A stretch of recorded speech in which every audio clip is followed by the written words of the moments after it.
Don't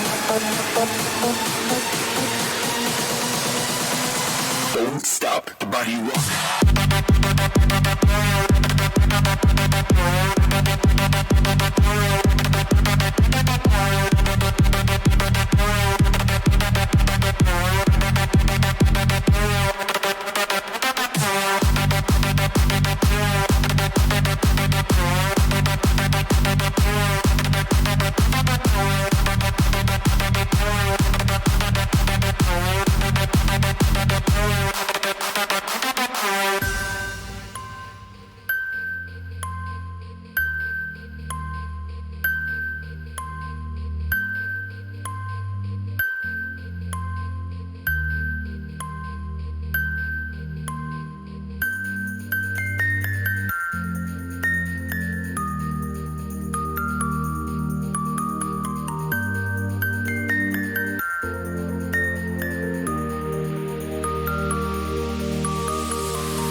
Don't stop the body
Hello, and welcome to the Critical Misses channel.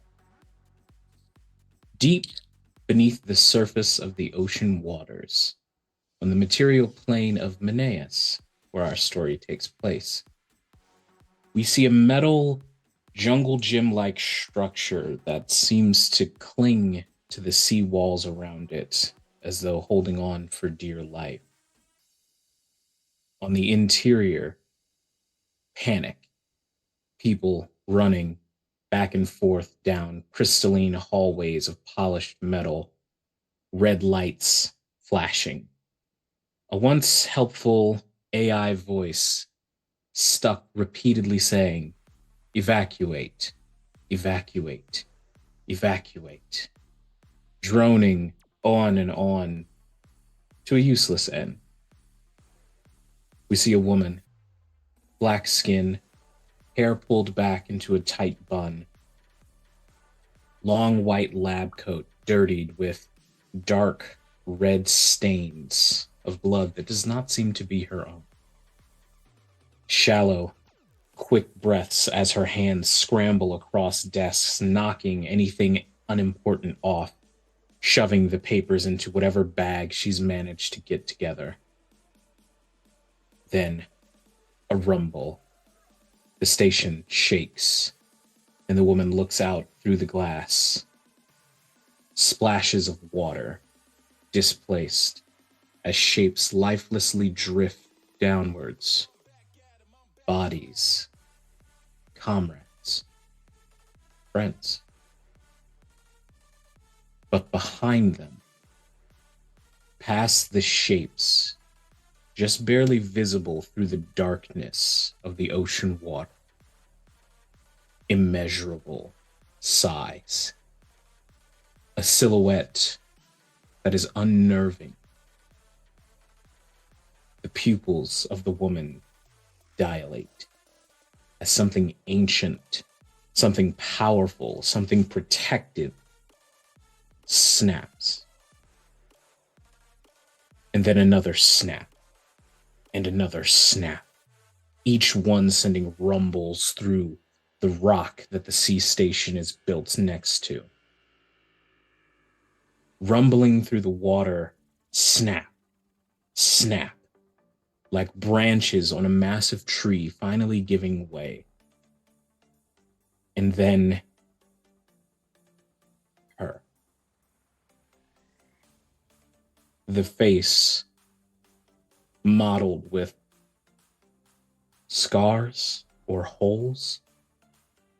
The lips curved, cracked. They look like rock on the face of a creature that is the size of the station itself.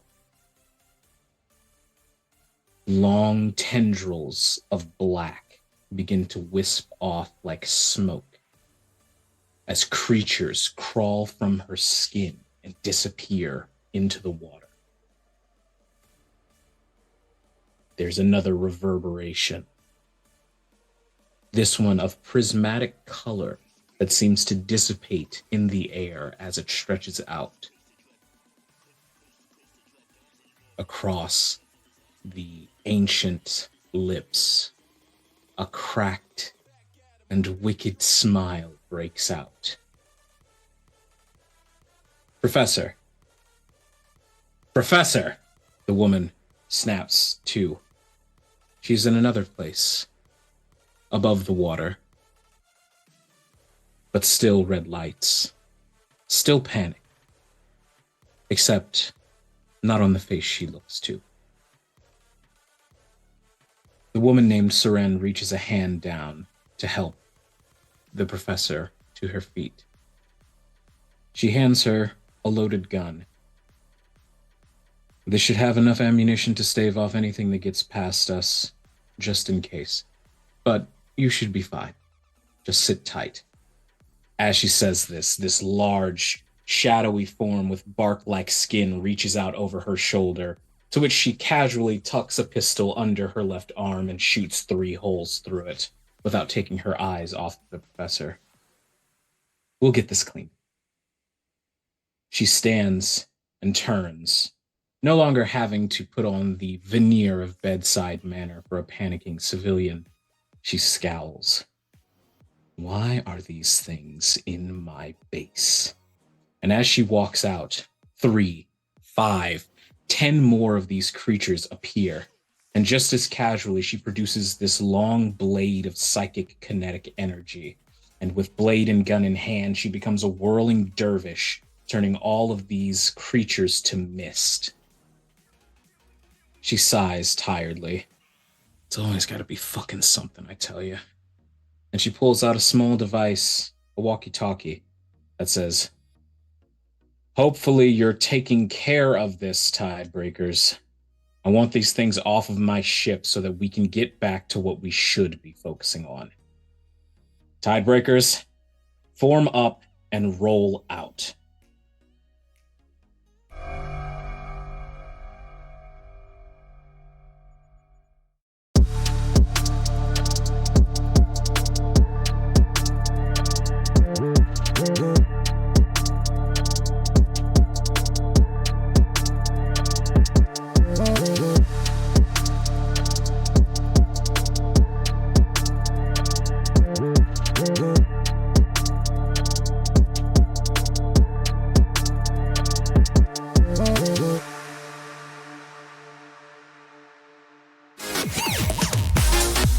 Ladies, gentlemen, and everyone who finds themselves inside and out of the gender spectrum, my name is Dee, and welcome to Tidebreakers Resurgence, Episode 1, The March of Reckless Joy. With me, I have some of the most capable power battlers on the face of Maneus, and we're going to do some introductions to each of them, and we are going to start with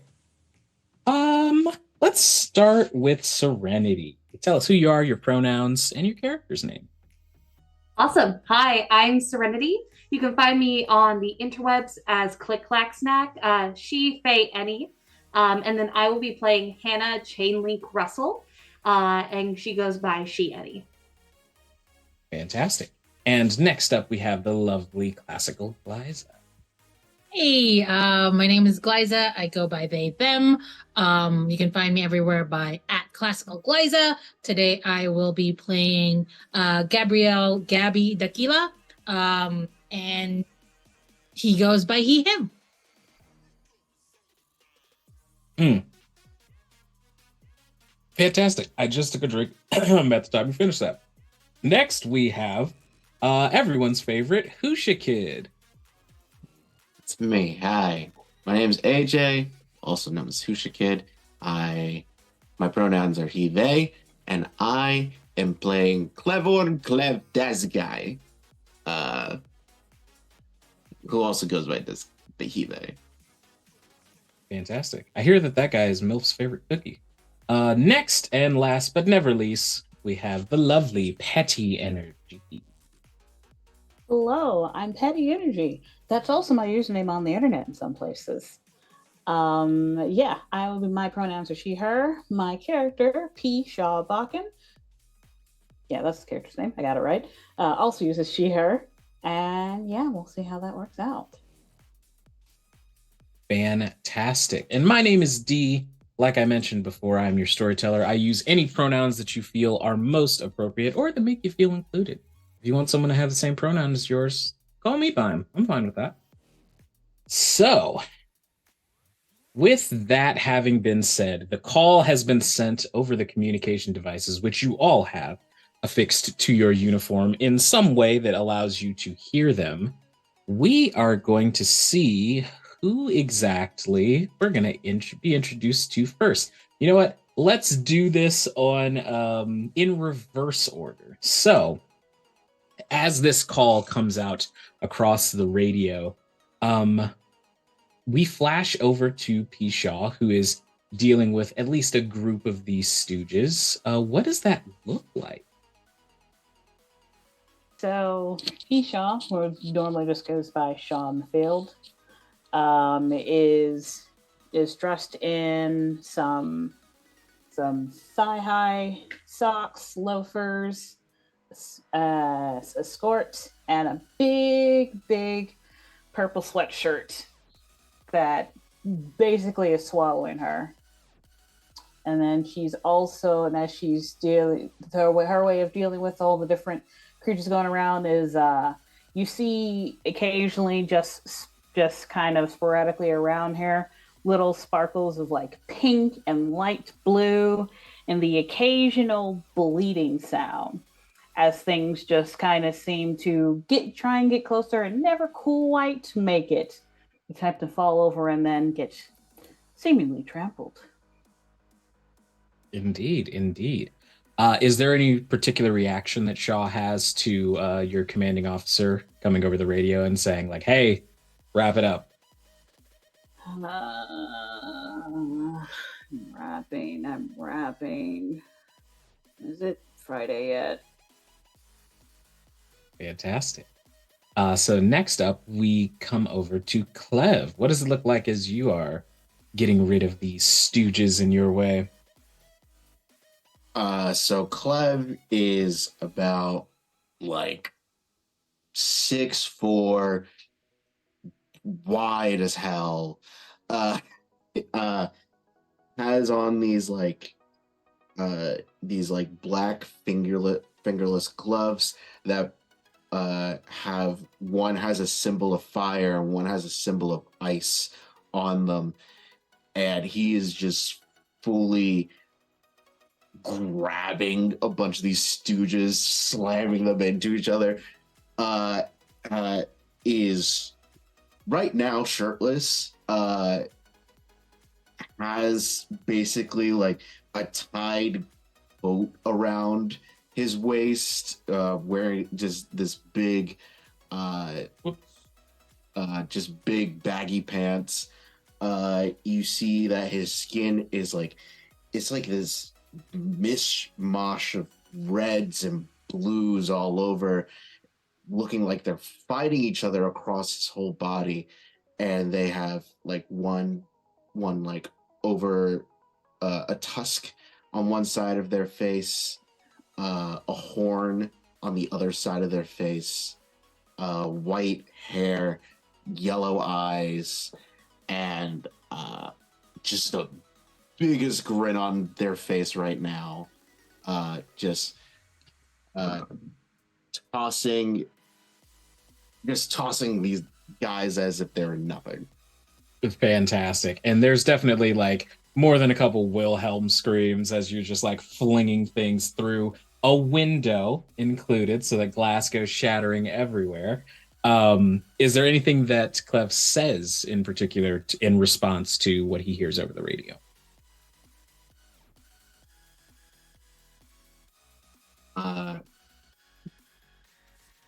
These guys are like freaking ants. They keep on coming out of nowhere. I don't know how much we can wrap this up. Fantastic.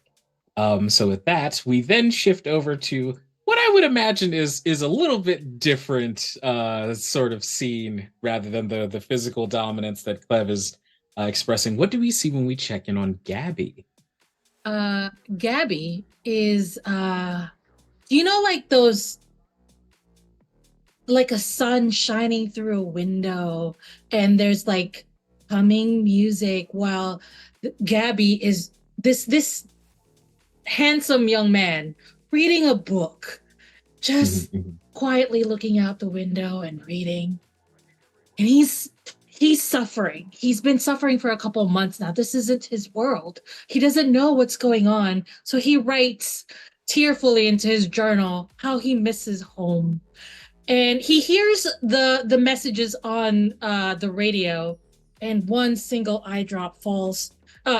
one single tear falls from his eye, and he's like, I miss my home. I miss my love. I don't know where I am. And then he just sort of stands up and gets ready to go wherever he's needed. But basically, it's just like a lot of soft music and soft lights, and it's basically, you know, that Fantastic. leading man feel that you get. Fantastic. And on top of that, I would like to point out there are certainly stooges in here, but some of them are just pushed to tears from like they're looking over the shoulder of Gabby and they're like, "Oh no, this poor young man." And they're so Lost anguished young that man. as the teardrop falls, when it hits the bench that Gabby is sort of sitting and writing on, the anguish is too much and they just dissipate. They die from heartbreak essentially as Gabby dramatically stalks out of the room. It's very interesting that the sun was beaming on you because it's like 7 p.m. So that Yep, also there's didn't really, always a sun. Like, just inexplicably wherever Gabby goes. It's very me. interesting. I'm the it's sun. it only happens possible. when he's outside, like when there's a window in the room. It Of only course, of happens course. like when he's walking outside, there's no sun. But whenever there's a window, there's like sun flowing through. Very And it's odd. like- Very odd. And then last but not least, we switch over to check in on Hannah or Chainlink. How are you dealing with these stooges? I think it's a very sharp change from what we just saw. We saw this super soft, like emotional. This is cutthroat. So Hannah stands at about 5'6", pretty average in size, and like height, size. She has this really kind of choppy wolf cut with long brown hair and kind of reddish brown eyes. Always wearing a mask. So she currently has a mask on her face, just kind of hiding everything from her eyes down. She wears this oversized 80s windbreaker. So it's like rolled up on the sleeves, black bike shorts, and like this super used to be stark white shirt that is now just covered in grease stains and oil. Like there's a handprint where she just like put it there and like wiped it when she was working. That's all cut up. Like it's a shirt that she just regularly just reuses, doesn't really care. She is coming in with her trusty chainsaw, bull splitter. So chainsaw in hand, she's, I would say, dead focused on just trying to get rid of these people. And near the end of it, she sees there's just a group of them coming her way. So she revs up bull splitter once more, goes over to a pillar and begins to cut into it. And with just one final kind of grunt, she'll kick onto it as it falls onto a group of stooges. Fantastic. And she won't respond to the overcom. Awesome. Well, as with your various battles, Gabby's battle being in quotation mark, completed, you all make your way to the debriefing room where you know that Soren will be waiting with whomever it is she's supposed to introduce you to. And you immediately see that here in Vanguard HQ, this large office building looking from the outside, but on the inside, it is full on sci-fi, long metal halls, almost looking like a spaceship in certain areas. And you see that coming after the all clear is sounded by Soren over the comms, that this group of about 12 to 15 or so people in hazmat suits start to descend down. They never say anything. They're just called the cleaner squad. They show up, they clean up the Tidebreaker mess, and they go home. That's what they do all the time. So they're deployed shortly after you and go to all the areas. Well, there is one of them who sort of like looks up and a sweat drop appears on the back of the head as they see in an entire support pillar for the building has been kicked over. It's like, But you do know in the time that you've spent with the Tidebreakers that the next time you go into that room and there are no cleaners in there, it'll be fixed. You don't exactly know how they're going to fix it or how they do fix it, but you know it'll be put back. I know. Is that so? I know. I used to be one. So, as you all arrive, in the debriefing station, you see that the director and no, she's not a CEO because it's not a business, but the director of Vanguard HQ, Soren, or Miss Soren, if you want to be fancy, she usually doesn't care, is sat there next to this other woman. Soren she stands at about 5'10". She's pretty tall for a lady, and she has this black bob cut of hair. She appears to be of Southeast Asian descent. Um, Even though no one can ever get out of her where exactly she's from, she just refuses to tell anyone. Not in a "don't ask me" kind of way, but in a just "I don't know, you'll have to guess." And she just waits for them to say something so that she can go, "That was racist. You shouldn't have said that." Um, and in general, she's just very Shaw. You and her relate on a lot of things. She is, she's seen all of this stuff before. None of the magical maladies that y'all approach seem to bother her. Um, so when you got a fairly frantically written email from her about a high priority mission that you were going to have to take on, it was probably a little worrying. But she stands there dressed in her crisp and clean black suit. Um, and as you all file in, she immediately looks at you, Chainlink, and says, "Did you have to kick over a pillar?" "Fine." And she just sort of like rolls up the sleeves of her undershirt and takes the suit jacket off and says, "Tidebreakers, this is Dr. Anati Green. She is the new head researcher of our science departments. She was formerly the lead researcher on Project Digital Python. And as the name is said, Project Digital Python, you see that the woman sort of like winces, and she says, "Hi, it's nice to meet you all. Good work." And she's like waving around the gun that's still in her hands, and Soren just takes it away from her. Oh yeah, right. Sorry. Um, yes, I'm very excited to, join the team. I've been given a brief debrief on all of you. It's nice to meet you. Um, Hopefully I can be of some help."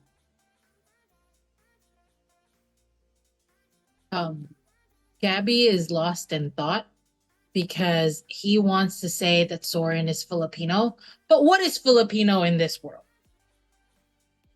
Filipino. So he's been staring at Soren this whole time, and it's like, it's Filipino, right?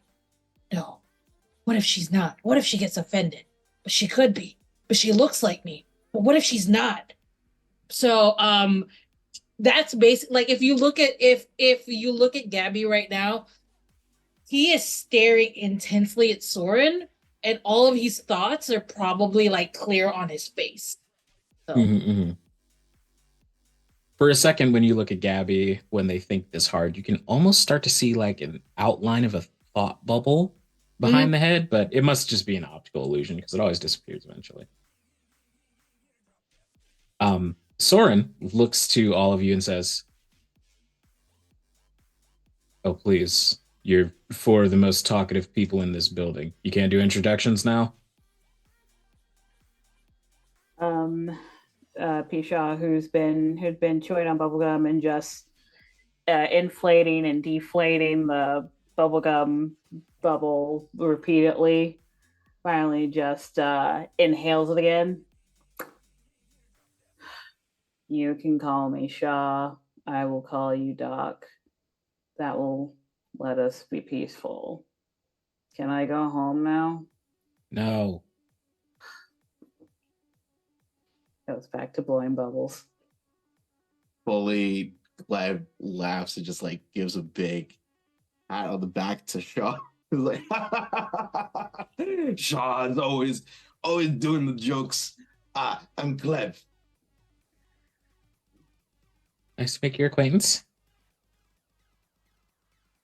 When Soren spoke, the whole like staring at Soren just sort of like snaps him out of it and was like, "Oh, my name is Gabrielle, but you can call me Gabby." And at this, he sort of like bends down and holds how his hand to just sort of like try to like offer it to, I don't know, like kiss her hand Oh or yeah, something. and That's it's exactly what it is.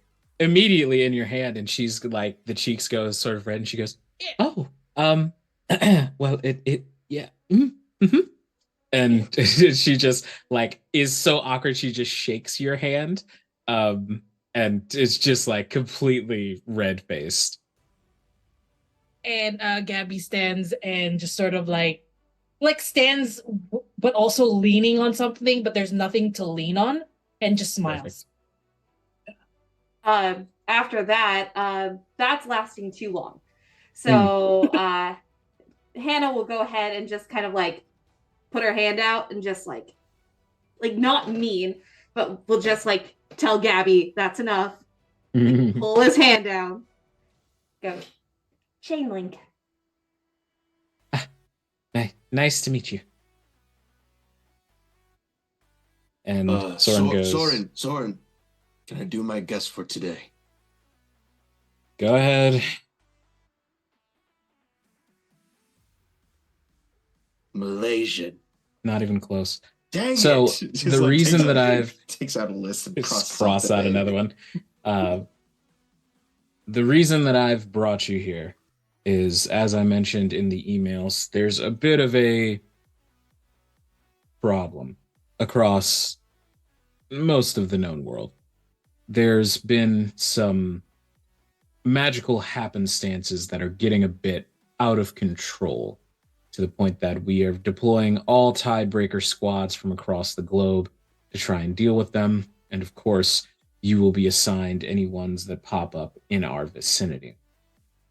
And she taps on a little display, and this like hollow map begins to project out of the table.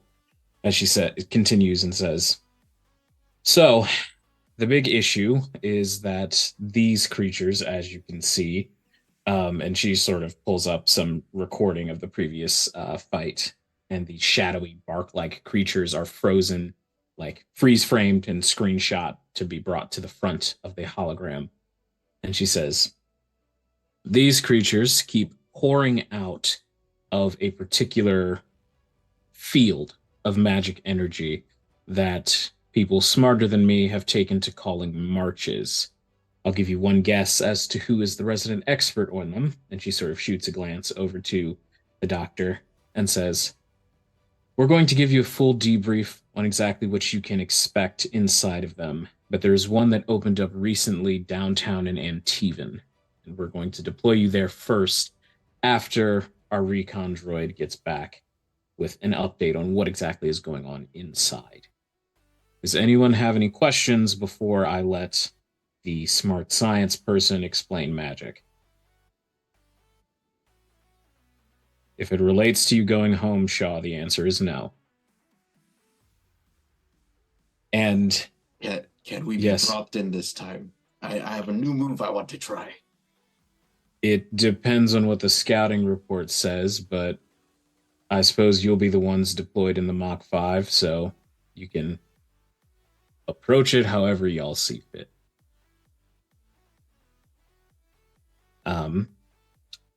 And with that, Miss Anati, there appears to be a bit of a demeanor change as she's like, "Okay, I'm no longer doing the people thing. Now I'm doing the science thing. I understand the science thing." And she says, "Well, I suppose we should start at the beginning. I can skip the basics of magic with you all being vanguards, but despite the way that normal human society looks at magic, it was not always just a limited resources. Supposedly, thousands of years ago, when people still used metal armor and swords, they also were able to throw around fireballs and things like that, but that is all technically hypothetical. The leading theory that I wrote while I was in college is that something happened to disturb the flow of magic, which made it less accessible to humankind. And since that is the case, theoretically, if something were to happen, um, if something were to happen to clear that blockage, magic could flood back into the world. And I think, unfortunately, what we're seeing in this phenomenon has to do with exactly that happening. To be specific, and she brings up another projection, this time a live feed of downtown Antivan. You would assume this is coming from the recon droid that you sent in. There appears to be a large bubble on the ground. You can't really make out too many details, but she continues to speak and say, marches are named for a magical and spiritual phenomenon that is happening in various places on the material plane. A march is a large dome of extra dimensional space that stretches, and it can vary in size, but the common elements that we've noticed is that the exterior is an opaque, cloudy dome of sorts. People can pass through, but once you pass through, well, people seem to have a hard time coming out. People can exit marches. We know they can. Some have, but outside of the tidebreakers who have gone in and come out, the people seem mentally drained to some degree. So hopefully you'll be all right. But that leads us to the second issue. And from there, Soren actually picks up and says, there are currently 3,000 innocent people that are trapped inside the march in downtown Antivan. However, if we extract them while the march remains, they're going to experience that mental cloudiness that the doctor is talking about. So instead, tidebreaker squads are being mobilized to go in and stop this problem at the root in order to keep the peace, restore it. Because I don't know if any of you have been downtown, but it's pretty damn shattered.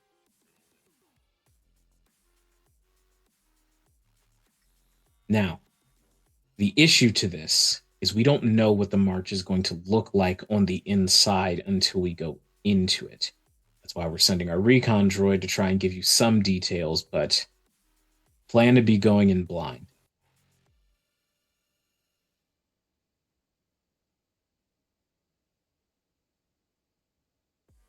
I mean, that's not different than what we usually go into. Good, and I don't want to hear any fucking complaints. Nothing in this world makes sense to me.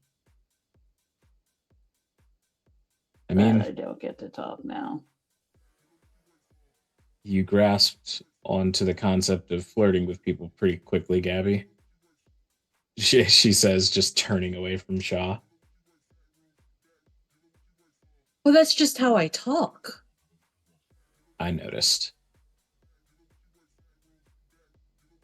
Either way, the recon droid should be coming up in a couple of minutes. It looks like it's 15, 20 minutes from HQ.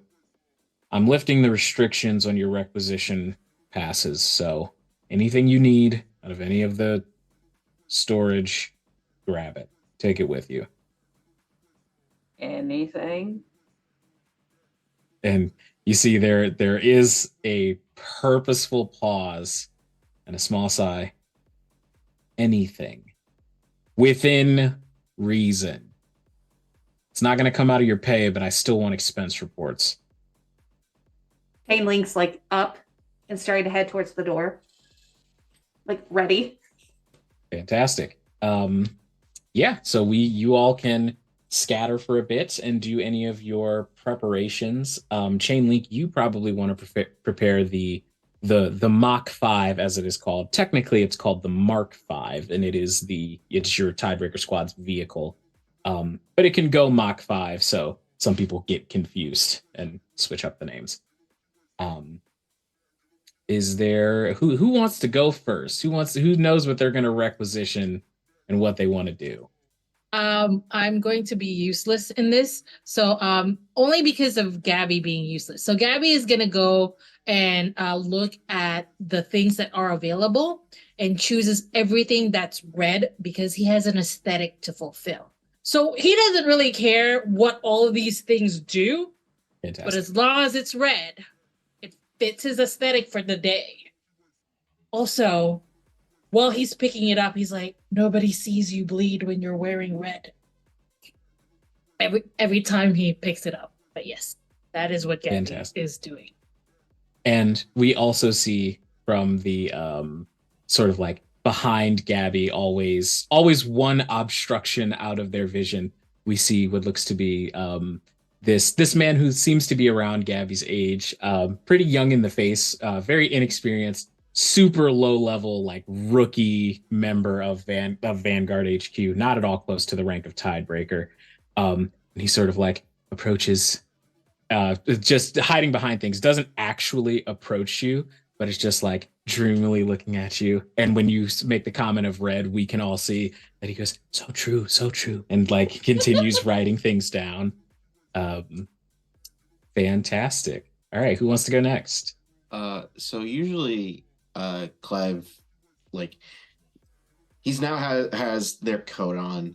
I forgot to mention, Clev does have a tattoo on their back, which is the Tidebreaker symbol, with the letter V on it.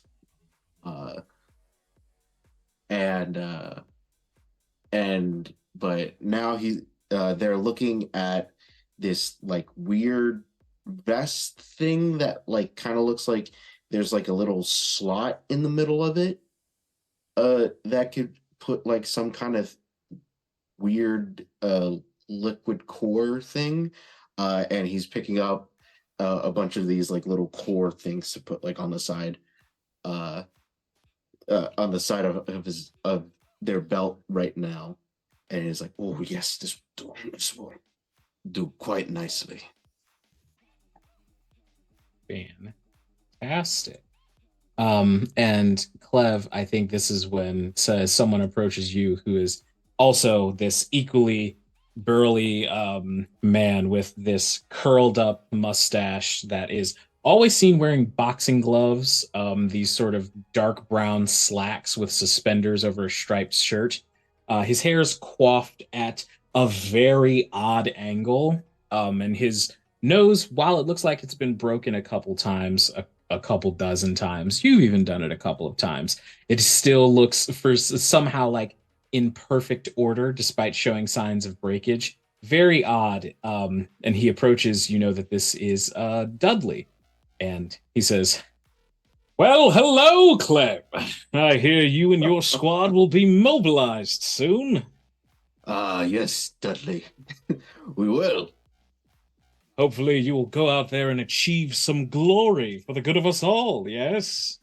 Of course, I do it all the time. Have I Indeed not? you do. And he sort of, you're both like sort of like laughing and chuckling for a second, and then he throws like 6 punches at you as quickly as he can. Fully like grabs one, punches another one, just like fully just like a combination of grabs and punches. And just this small action sequence takes place with you trading blows and neither of you managing to gain the edge. And like if you are just around Clev, it's very weird phenomena that happens around him, that it's either emanating very hot like heat coming off of him, or it's very cold. And is the same with just every connect, is like it seems like there's like sparks of flame, just of full ice, just like going back and forth, and it always seems like there's just like the dragon's breath of cold coming out of his mouth. Fantastic. And eventually you both come to a stop, sort of breathing a little heavier. Well, it is good to see that your reflexes are still with you, my friend. Of course. You also caught me right off in the last mission, so I'm all warmed up. Yes, indeed. Well, I wish you the best, and I assure you we'll be finding out exactly what is going on with these marches, as they're so called. I heard tale of the places that these marches can take you to. Places such as the land of fairy tales and things like that, so tread carefully. I'm sure it's nothing we can't handle. And it just like fully goes up for like an arm brace. Oh, absolutely, 100%. Um, all right, and then next up, who we checking on? I will go. This actually, Sure. I feel like she kind of like snuck in when the two were going at it. I just kind of went Fantastic. around. Um, so she is going to grab a type like any kind of like bottle she could find that's like hardy. So she's gonna grab like a couple of those for personal reasons, but also anything to deck out the Mark V in. So it comes in as like a battle vehicle. Because they don't know what they're facing. So she's just gonna start grabbing things. That's very true. Very true. So you grab a couple of things, and you head back down to the garage. And you see down there is the person who, depending on how much you value silence, as far as conversations go, you may very much like having this person as the garage partner. But the other mechanic that is on staff, is a this sort of like on the taller side. This is one of the more clearly magical members of the Vanguards, and thusly while they are the power level of a Tidebreaker, they are not deployed when the Tidebreakers are deployed unless things have really hit the fan. They're sort of all call or nothing, because it's pretty hard to deny that you have seen Coraline if you haven't. She has this sort of pale blue skin and this hair that waves as though it's underwater, sort of its own accord. Long, slender limbs, and can supposedly like produce water on command, which you've probably seen her do very rarely, like in order to like flash cool something down or something like that. But she's above water and she has gills. So while she can breathe using some special Vanguard technology, she can't speak, so she just signs.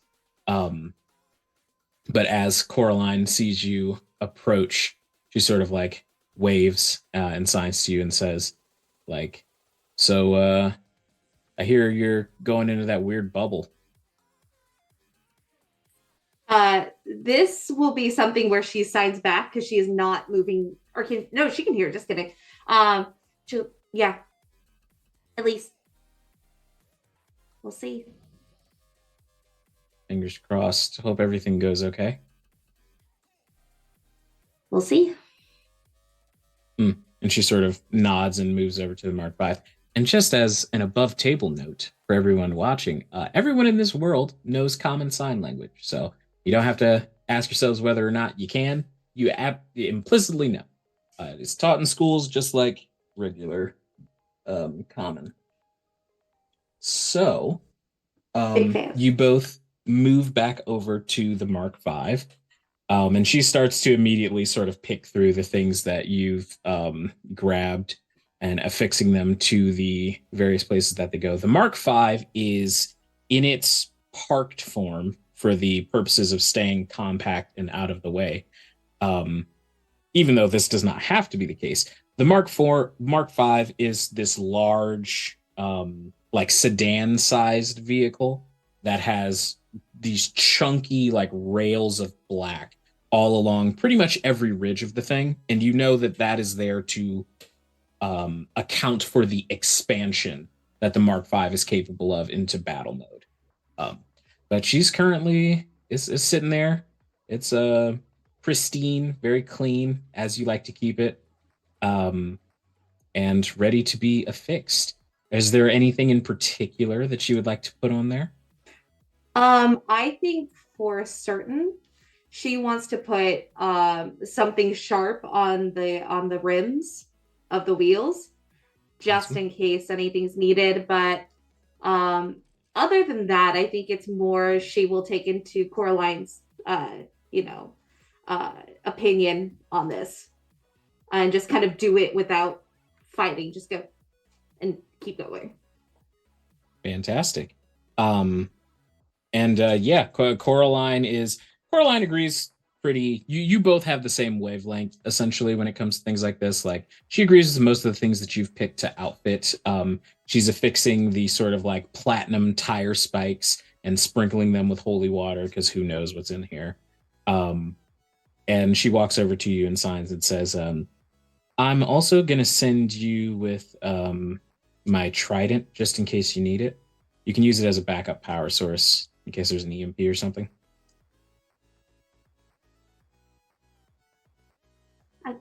Thanks. And she nods and just goes, bring it back. And with that, we will pan over to Shaw. Where you at and what you doing?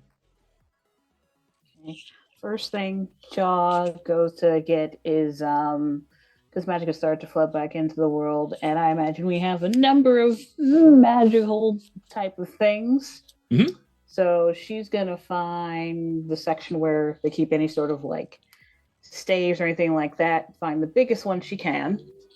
Take that. Get a backpack. Put in like a small little blanket, pillow, and then head more towards the office part of it. And in a bigger backpack, because the small backpack that just has the small blanket and the pillow, that can she can kind of slide that in under her hoodie, so no one can see that she has it. She can go to sleep at a moment's notice. But in the bigger backpack that she does not hide and goes off the side and then goes to the snack section and just takes her arm across the shelves and dumps all the Sour Patch Kids, the Ring Pops, all into the backpack. Yep. And it like comically starts expanding a la the like Inuyasha backpack that got forever bigger.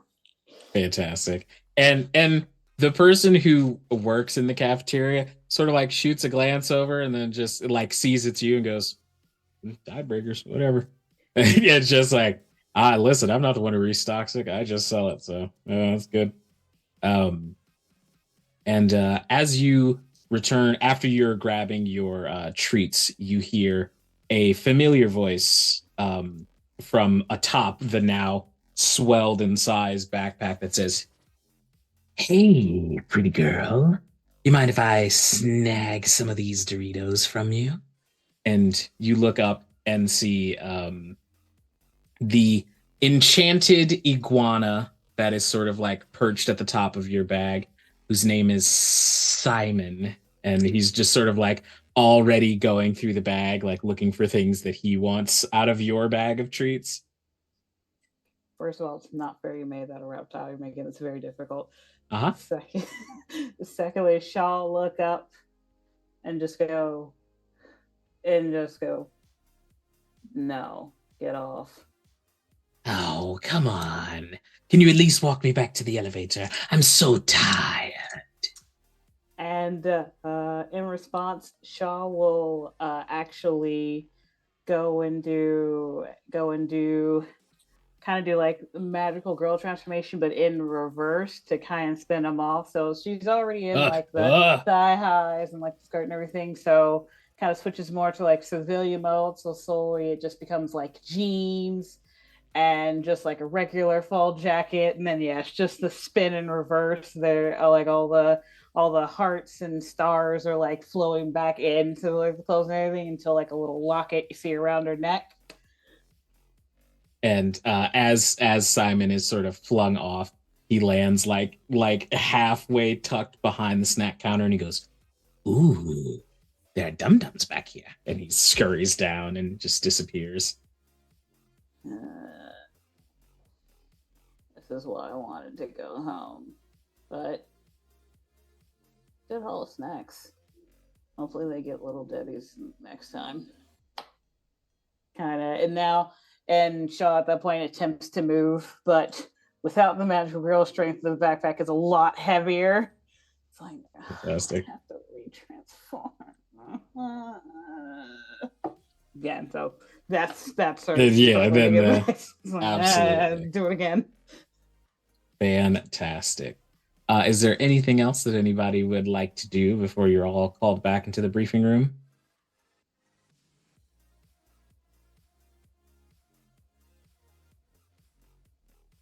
No, that All right. Yeah, sounds like it. So eventually, over the comms, you hear the a familiar voice say, "Attention, Tidebreakers! Please return to the briefing room. I have some wonderful news about all of you, and things that will help you inside the march. Please, to the briefing room. Tidebreakers to the briefing room." And you hear like a short wrestling stick. No, I know how to turn it off. I can. And then the line goes quiet. All right. I'll head for the room. As you all make Can your I way. be the last one to enter the room? Oh, absolutely. Awesome, sweet. 100%. So as you all begin to file into the room, you see that the reconnaissance droid by the name of Alpha 5, this sort of squat, spindly droid with a circular head and these long, sort of noodly arms with pincers at the end of them, is sort of standing there, and he turns and says, "Oh, hello, Tidebreakers. Welcome back to the briefing room. This is the room where we brief, and I would like to brief you on things that I have seen." Show us what you got, Alpha. Yes, of course, Mr. Cleve. And he begins to like try and tap things with the pincer hands before realizing he needs to change them to the ones with digits so he can actually press keys. And open pops a video that is clearly from Alpha 5's perspective, but nonetheless, the video starts with, "From Alpha 5's perspective here, we now see the surrounding area of downtown Antivan. As you can see, things are not the tourist haven that they once were." And he starts to like get like, he's getting like glamour shots and like doing slow zooms into like destroyed bakery signs. Right, yes. Gabby claps because this kind of cinematic thing is what he lives for. Perfect. And he goes, "Right, yes," and fast forwards a bit. And now in clearer detail, you can see the exterior of this marsh, and much how Dr. Green broke it down to you, that does seem to be the case. There's this odd sort of cloudy, almost milky, like sheet that covers the opaque void, and there appears to be tiny like fish that swim through the clouds, sort of like appear toward the surface and then disappear back into the clouds. But as Alpha sort of steps through, he turns to you all and says, "This is where things get interesting. Sorry that it took me so long to return." And you see Soren sort of like squints a little. And then as Alpha steps in, you see that this is like a very rustic village almost. They seem to have had no interest in advancing to electronic technology. It looks like something straight out of medieval times. And all around the place, there are two things that you predominantly notice. One being people just drinking. I mean, people are like, there are several people doing keg stands. There are some people who are like double fisting bottles of whiskey. Other people who are like centered around a table with wine glasses, and it looks to be their 4th or 10th bottle. Lots and lots of people that are drinking. It's very noisy in here, to the point where Soren actually turns Alpha's video down. And the other thing that you predominantly notice is that there is a large number of these people who are completely stark-ass naked. And there appear to be several designated areas with like bead curtains where various orgies are happening. Behind those sort of curtains, and you see people disappearing into and coming out of there. There are people who are eating very good looking food, but they're eating a lot of it. And there just seems to be a sense of like sort of like a party of some type, celebrations. And these people that you are seeing are primarily human, but there are also a couple of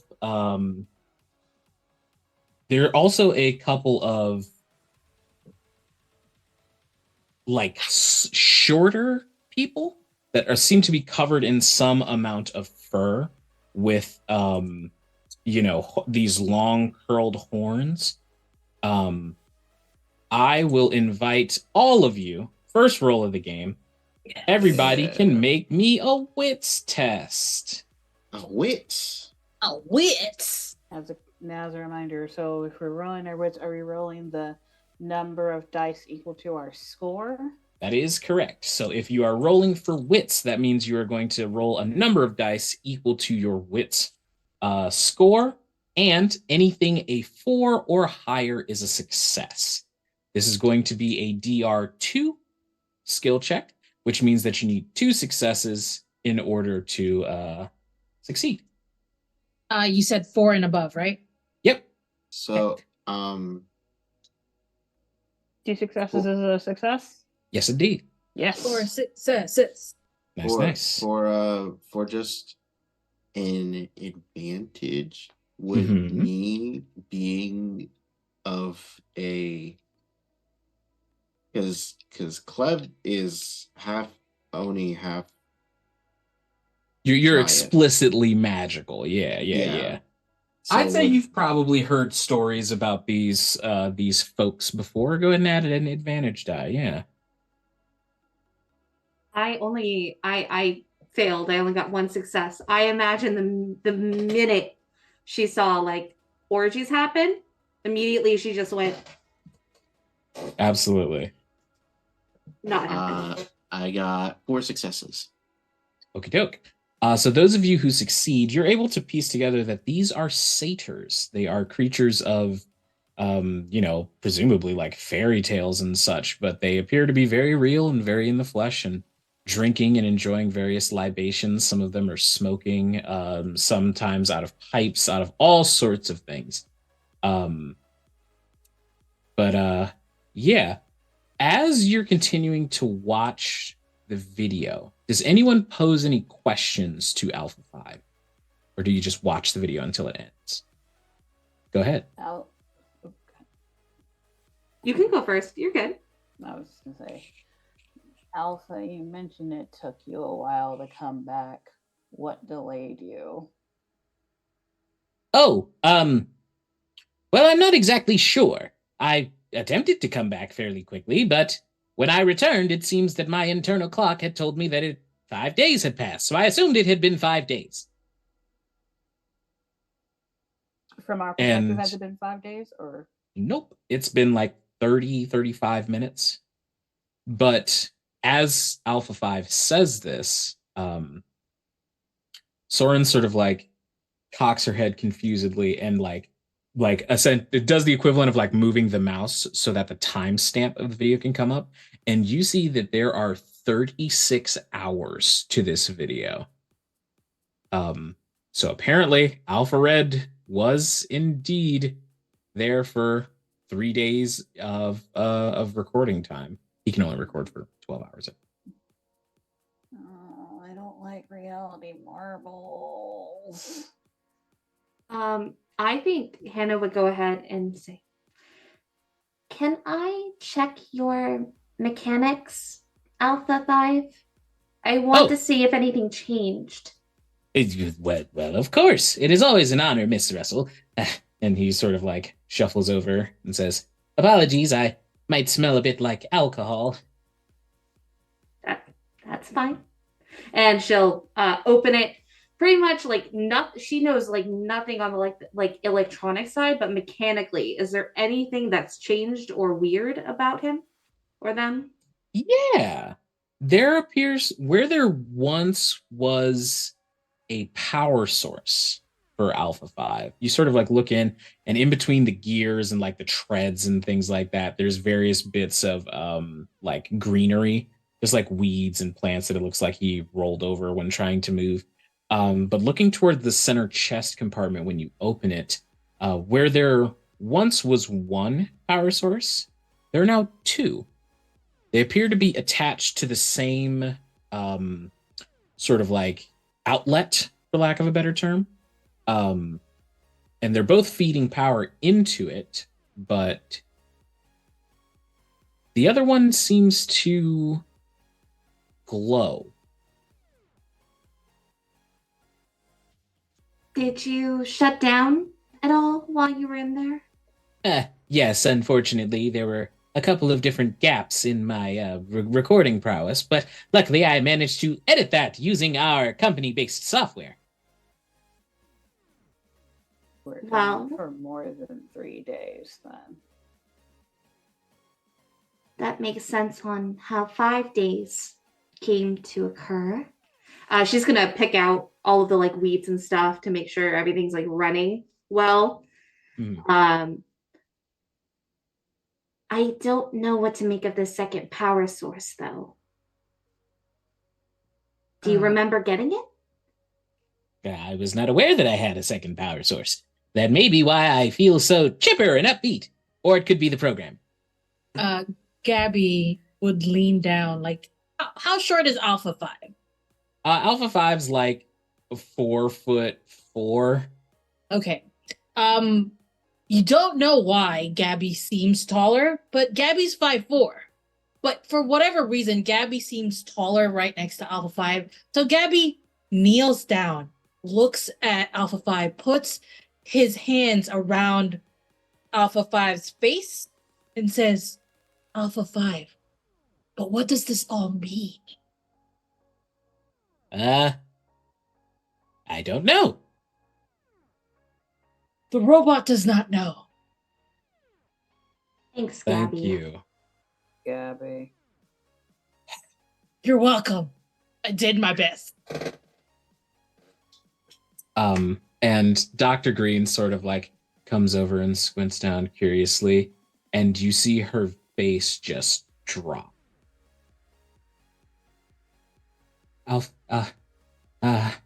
Alpha 5, do you remember a woman, she sort of like begins frantically scrambling through her bag that never leaves her shoulders, and she pulls out a full like 500-page college notebook that is full cover to cover of drawings, and she holds up one of the drawings. This did you see this?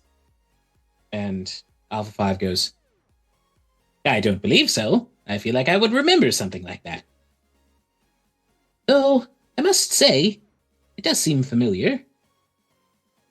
And Dr. Green starts to just hyperventilate.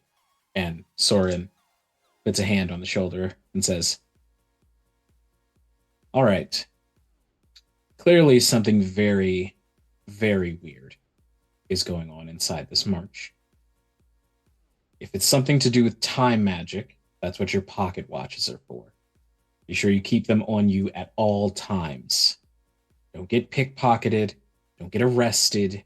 Don't let them be taken from you. Or you could be gone for who knows how long.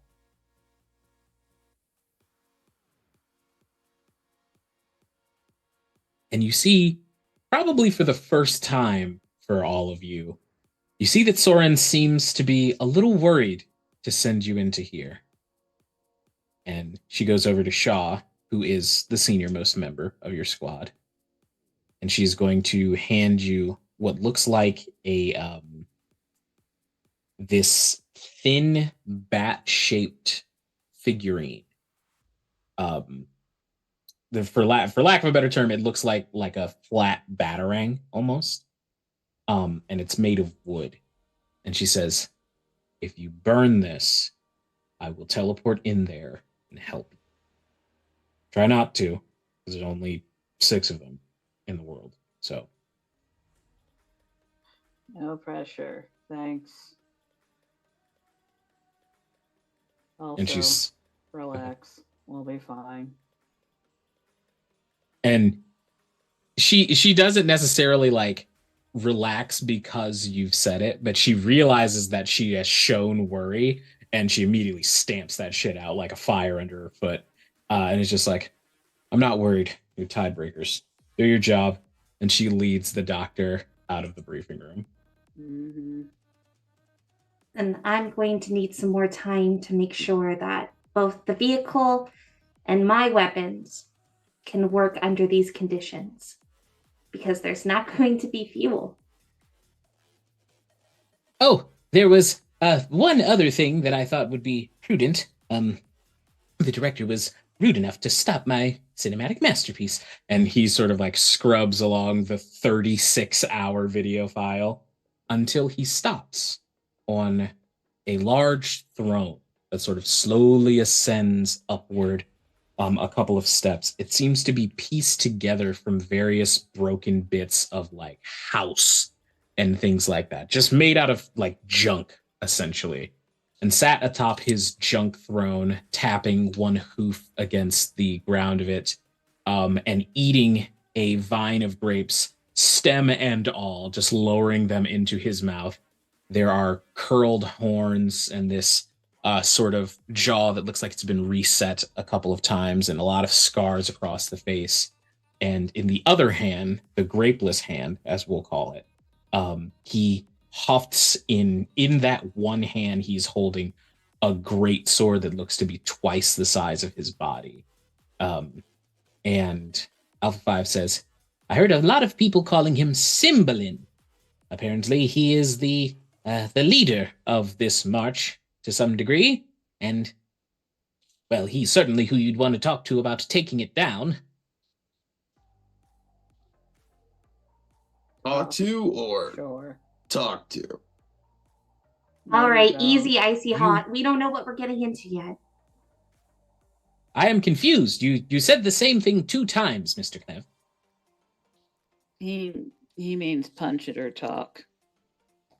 To them or Oh. something, I don't know. I suppose a combination of both. Isn't that sort of what you tidebreakers do? I Yeah, mean, we're the tide, they're the break, I guess. yeah, I'm more the breaker part. That is fair. Well, does anyone have any questions for me before I retire to the morphing grid? Do you need that second power source, or can we use that in case we run out of fuel? Oh, I was running perfectly fine without it. Feel free. Yeah, I'll figure out how to grab it. It's not that hard. It was Okay. kind of like lodged in there, so you just sort of like pop it out. It's warm to the touch. Does Hannah carry a phone? I imagine so. How often is it charged? I feel like she's the type of person that forgets.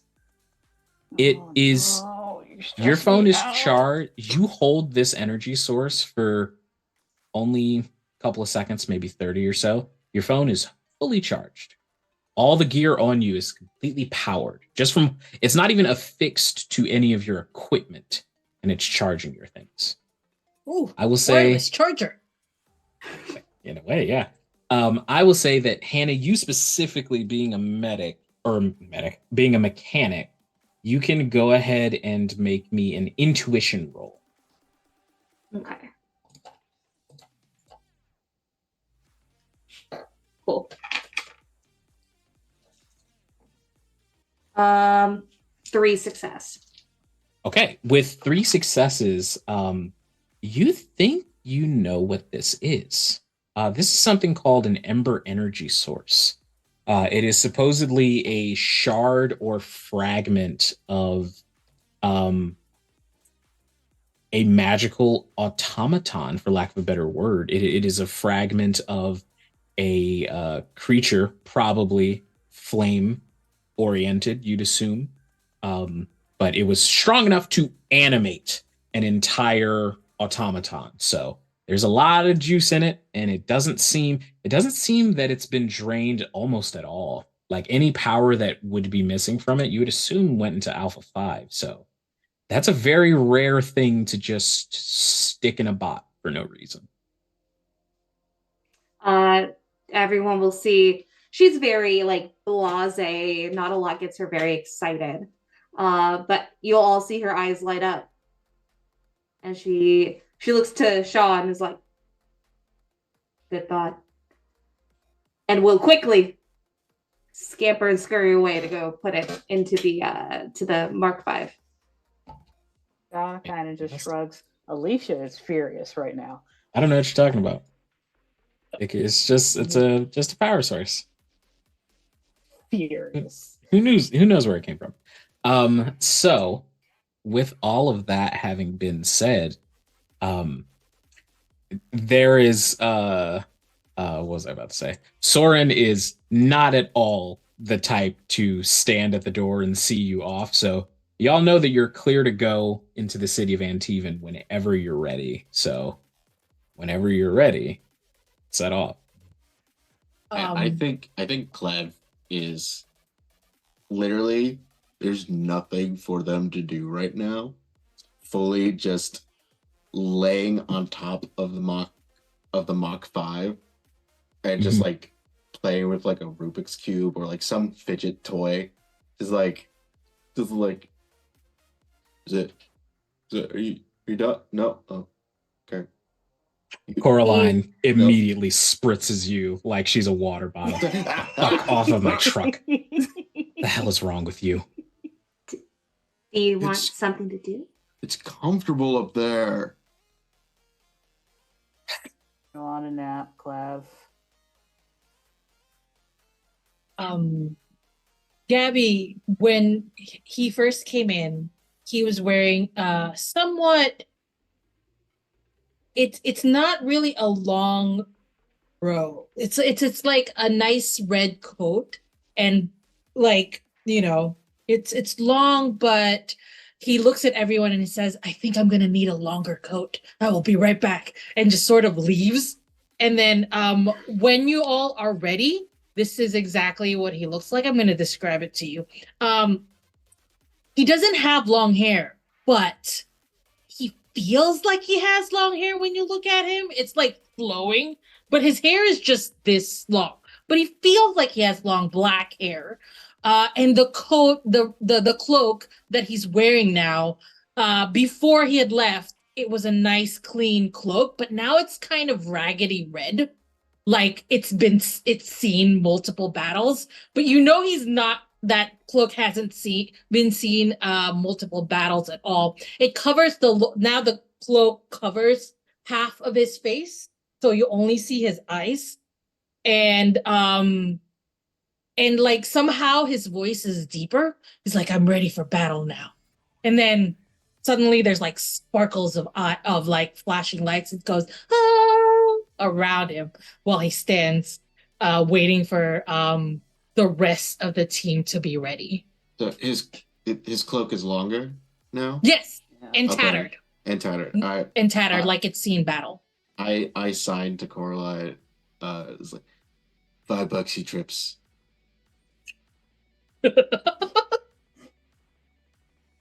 We'll see. And you also see, all three of you see this person constantly, but you do see that young person sort of like behind a box going, amazing.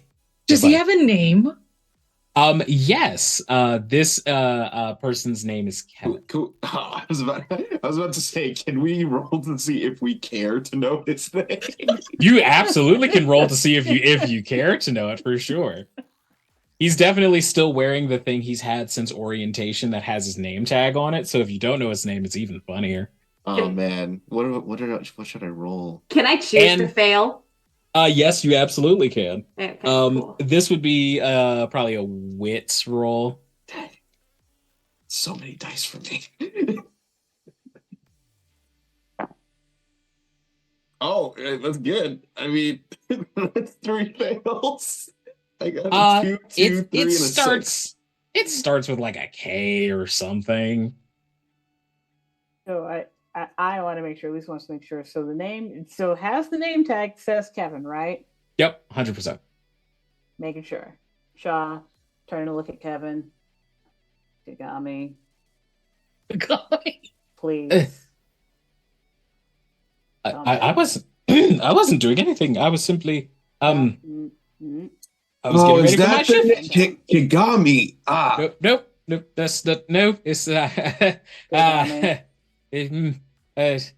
not exactly. That's Calvin, you guys. No, we're getting Gabby- closer, but that Gabby turns and looks at Kevin, says, Kevin, thank you. drops to the for floor, being- completely unconscious. Ah, Like da- as soon as you lock eyes with him and say Kevin, he just out like a light, just hits the ground. Oh, I don't think that was it either.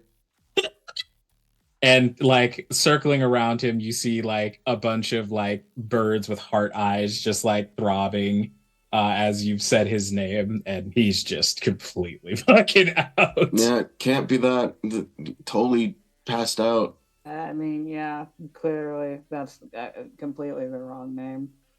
You knocked somebody out just by talking? That's weird. You should Gabby do is that. upset. Gabby is upset that he's knocked out this guy just by saying his name. So he leans over and kneels in next to him and goes like just sort of like closes his like his eyes are closed. Kevin's eyes are closed, but like sort of like closes his eyes anyway. Mhm. Another one that's fallen in battle. And then just stands up. Are we ready to go? And Coraline is just sort of rubbing her temples and is like, yes, please leave. Like it's just like I have other things to do. I can't stand when tiebreakers are down here. She'll grab the keys and she'll go, who's shotgun? Me! Sure. Because everyone was slow enough and I was. And you offered. And I would like to. you know I'm gonna stand on top of the car. No. Be inside. Shotgun, you mean turret. Clev, you will be inside. Or I don't know, consequences. I got tired halfway through a sentence.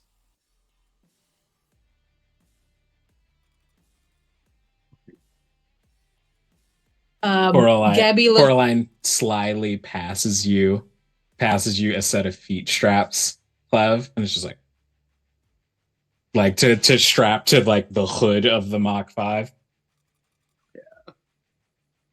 Gabby What was does whisper to Gabby whispers to Chainlink and goes, shotgun means the same thing here as it does in my world, correct? What does it mean to you? I don't know, it has two meanings. One is an actual gun and the other means I get to sit next to you. Which one do you think it is? Can I roll to understand what I think Chainlink means? 100%. All Go right, ahead and cool. roll. We Go ahead. actually have 4 meanings here. That also means fully drinking a beer real quick. We forgot And a also- shotgun wedding. And also Oh, wait. having a really quick wedding. Because you got God bless. I like to think if you're okay with it, Glyza, I like to think that that's what Gabby is pondering the whole ride there. Oh yeah, for sure. Is So like, am I actually married? No, we are not married. No. Oh, Absolutely. No. Absolutely not. Cool, because I would never, if you're not ready for it, I would treat you with respect. you're A not shotgun wedding does ready for not it. sound like a respectful matrimony situation. There's also a long, narrow, single-story house whose rooms are arranged. You looked this up, Behind each didn't you? other. You're on the roof looking this shit up. Shotgun stuff. It's called like a shotgun shack. There are many meanings to shotgun in this world. I hope I by sitting next to you, I have done the one that is correct. Shotgun is also an American football term. But Brad, There's Erica here Stop! too. stop confusing I have a him. question. yeah. What distance do I have on my powers? Oh, a full zone, so like a couple of blocks. Okay, so we're is there, because I don't want to do powers against anybody in the plane or anything. Yeah. I want to message Soren. Good, sure, yeah, absolutely. So just sends a little if I can flavor this. Yeah. We could also Um, send a text. No, I have a point to make. This is important. It can't just be a text. It has to be like an actual magical thing because it's an important thing that Shaw is doing.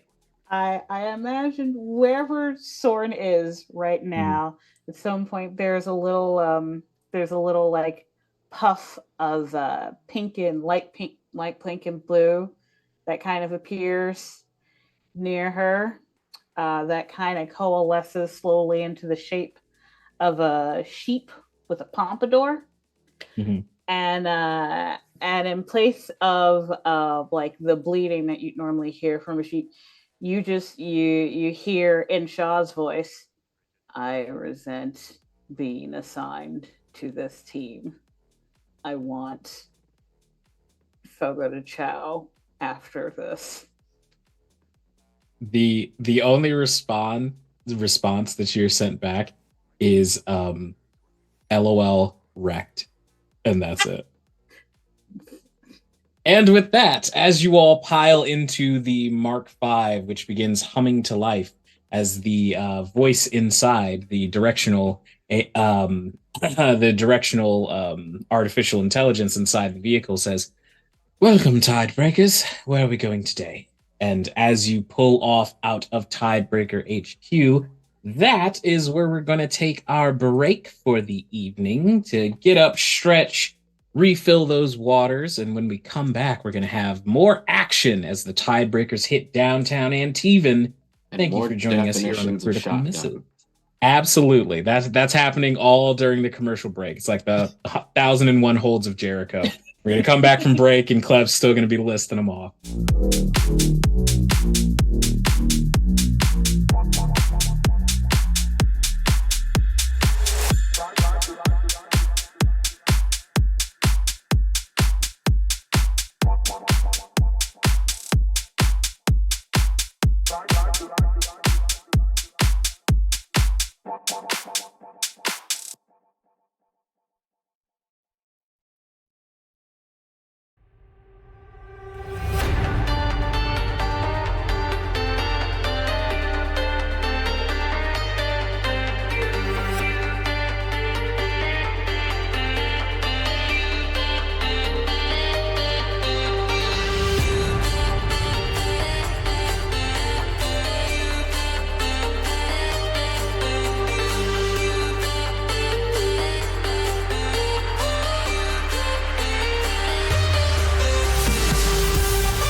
And then a Hello. shotgun could be also just shooting at a bunch of different like as an adjective, you know. Oh, Just I like have a weapon that can do multiple shots. your weapon's an adjective.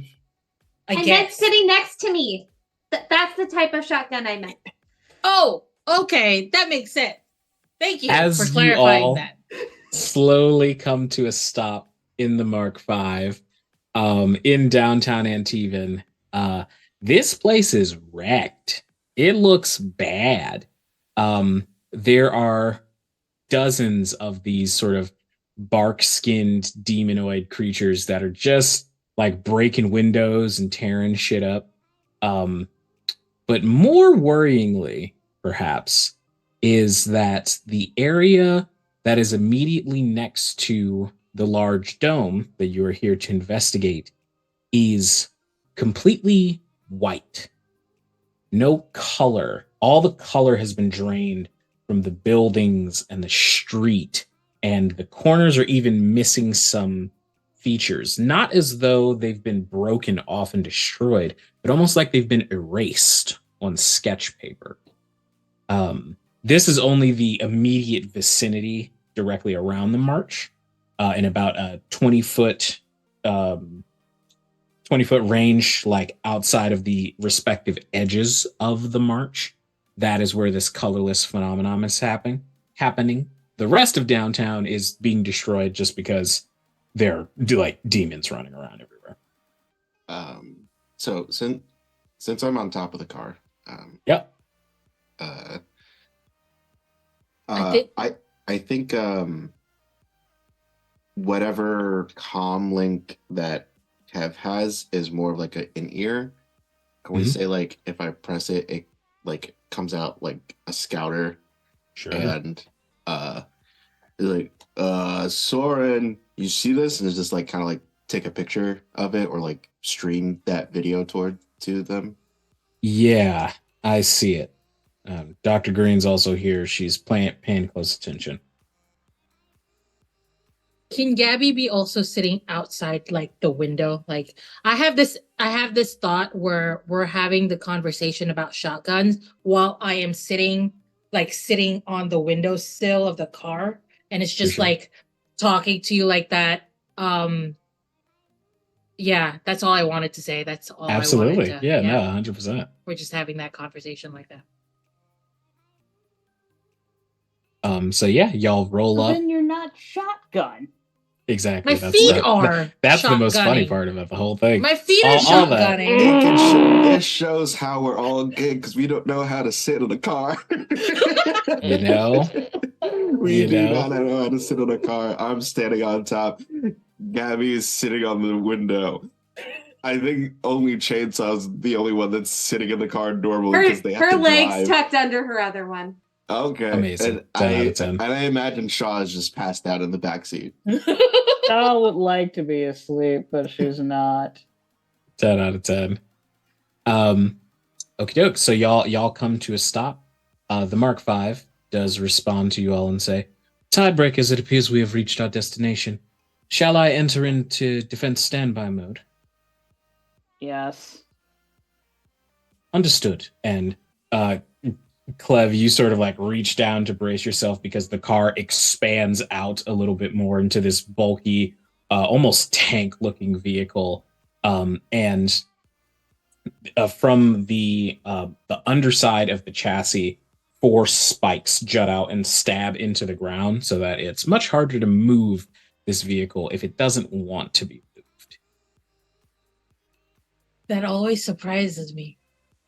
That it talks like that, you know? Do your directionary devices not speak to you? Where you're from? No. Not like that. Then how do you get anywhere? Well, we have what we call a GPS, but it's not like this where you have like conversations with your car. Our GPS is just sort of like tells us where to go, and it just interrupts music when I'm driving, so it's like the worst thing. So I don't even use it all that much. That's really rude. I know. Ugh. That's why I like this one because it's polite.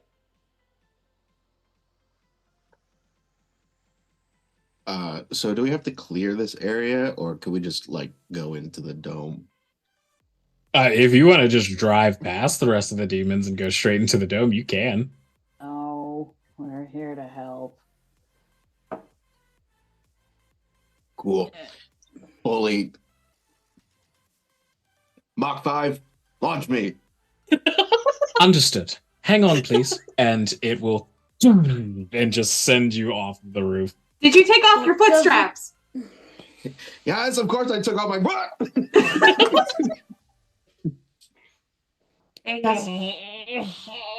Do you hit the roof of the car? That's awesome. Yeah, it's like an inverted sunroof. It just. So. Clem, are you okay? Fully just. Oh yeah, he's sailing through the air. Clem. Before we get to what Clev does as he lands, what are the other three of you doing? Clev has clearly already begun the mission. Just staring at my life choices. 10 out of 10. Sorry. Oh, go ahead. Oh no, if you're doing something, go for it. I was gonna say like when turn to the other two. All right, now that we have our wild card into the fray, would you all actually like to coordinate doing something, or are you also just going to gallivant about in your own directions? I like to gallivant, and she's gonna pull out her. She's she's just gonna get it going as she's walking. Cool, great. All of a sudden, just music. I beat up.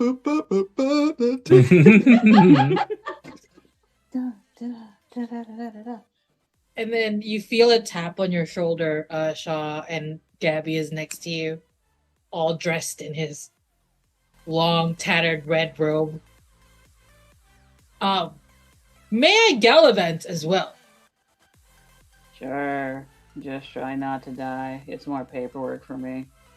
So, and Gabby walks in straight into the entrance. If there's an entrance, obvious entrance, just walks like, every step is like, just like sunlight. Every step, there's a little bit of glow, a little bit of flowers just coming out, and it's just walking towards the entrance.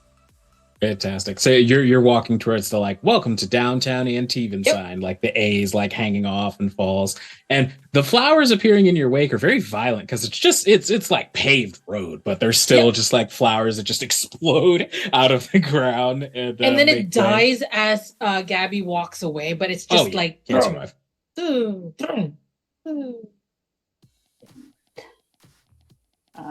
After seeing everybody go off in their own directions, because of course they did, I think Shaw will actually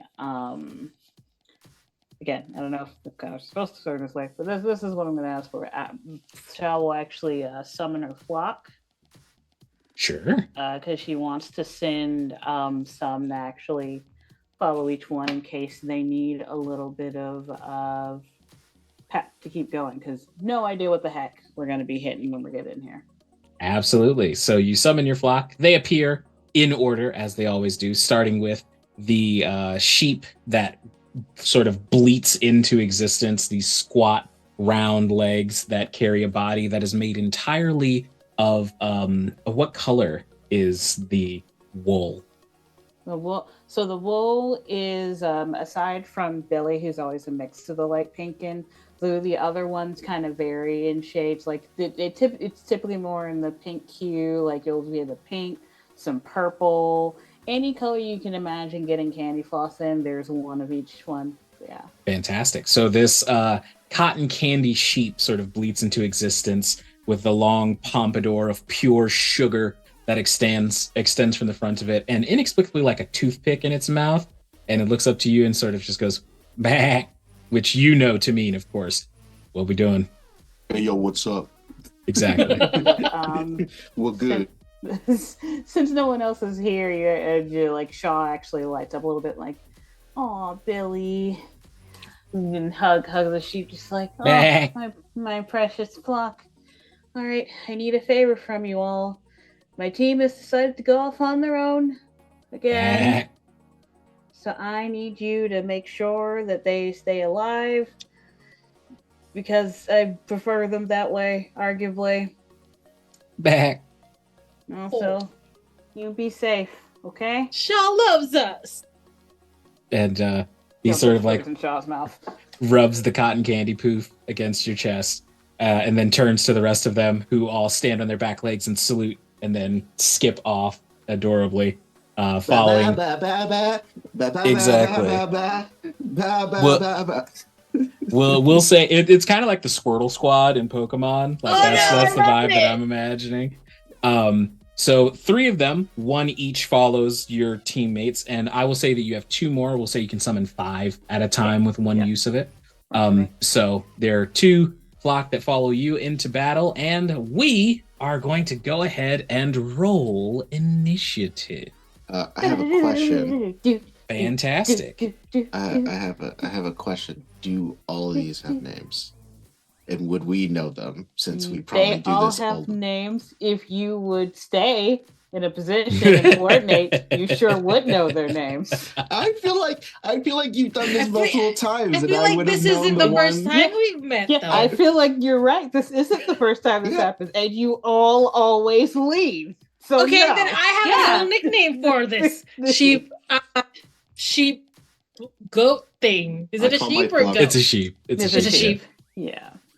I think Mine is sheep named fleet Fluff. as well. Is that just a goat thing? Mhm. Okay. No, goats and sheep. My Those one is racers. chassis. I didn't name mine. I'm not getting attached. I named mine Fluff.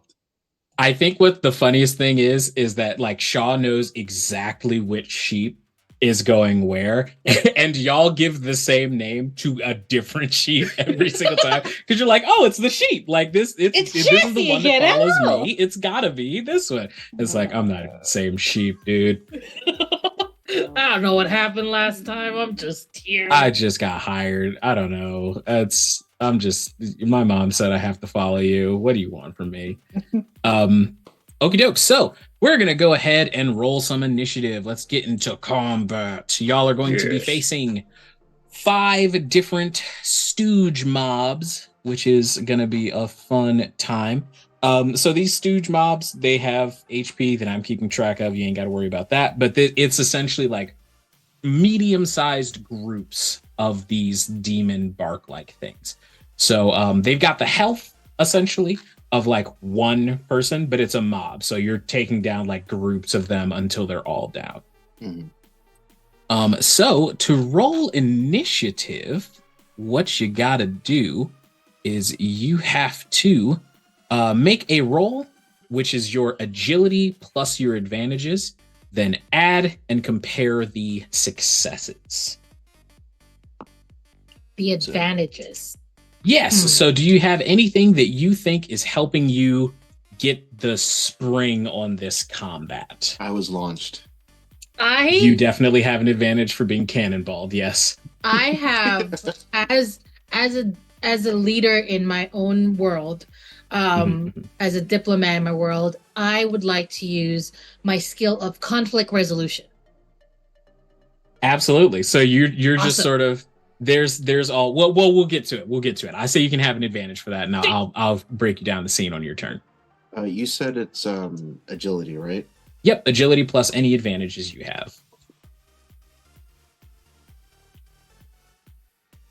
I have 4 agility, and I put it in the chat, but I succeeded all of them.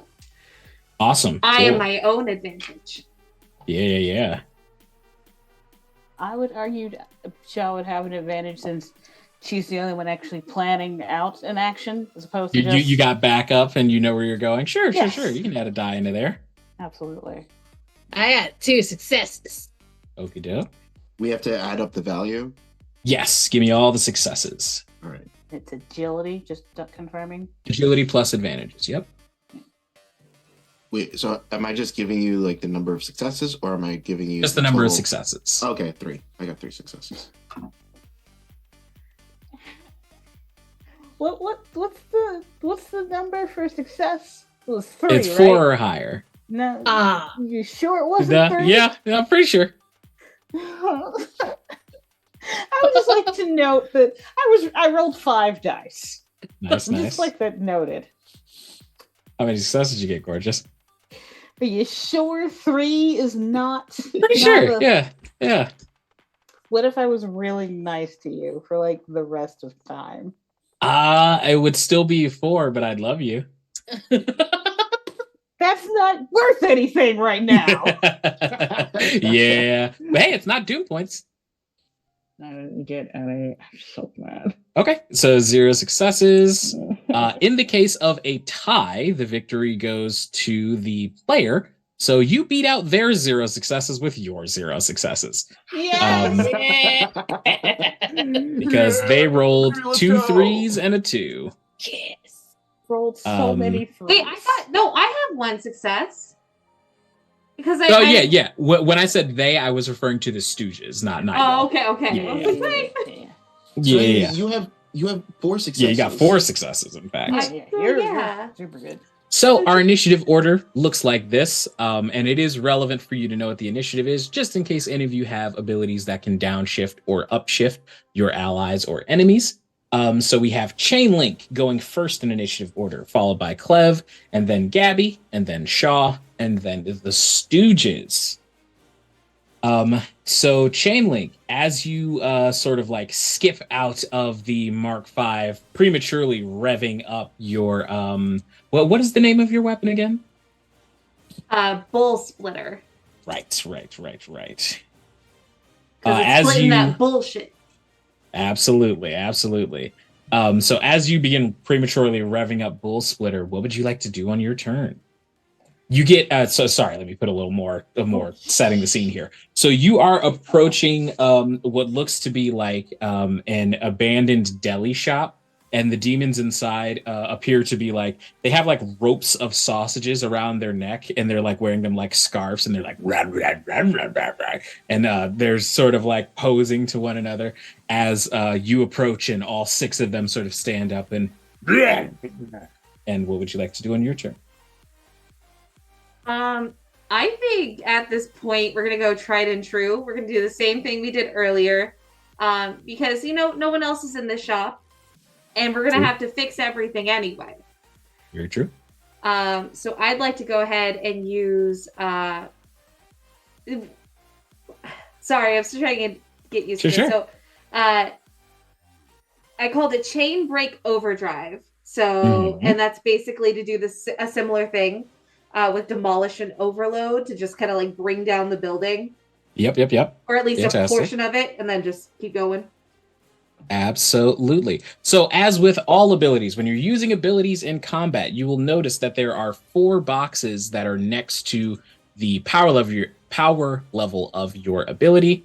So the big box next to the ability's name should have a 2 in it, because these are power level 2 abilities. And the 4 small boxes that are next to it are meant to represent you can use an ability more than 4 times, to be very clear. The first time you use it, it is completely free.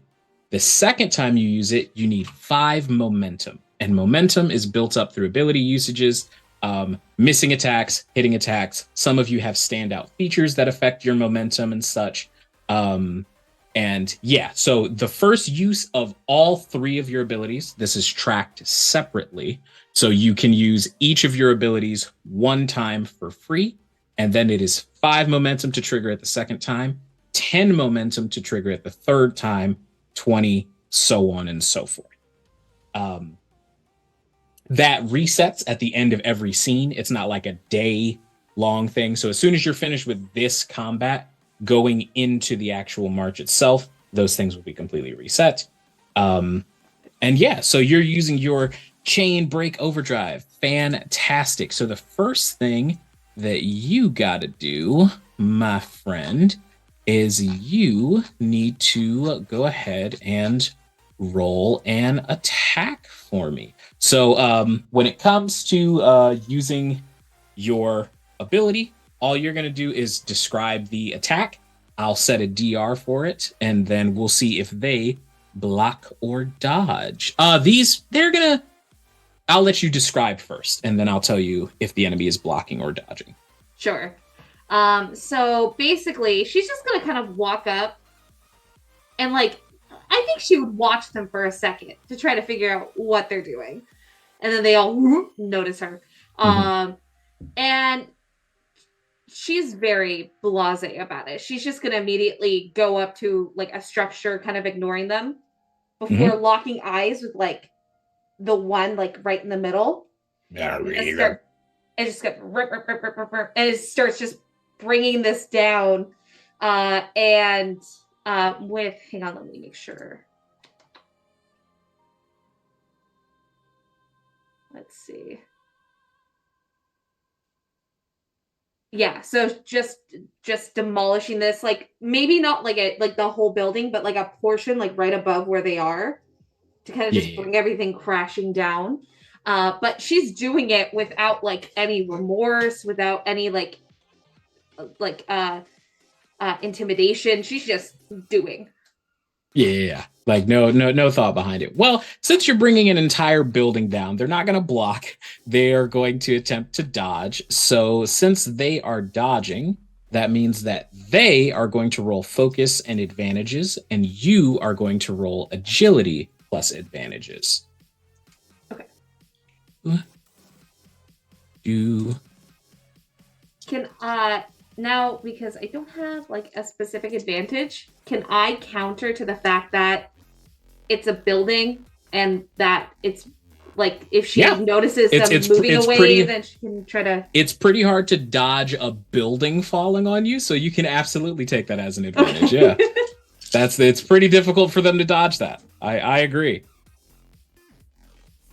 2 successes. Fantastic.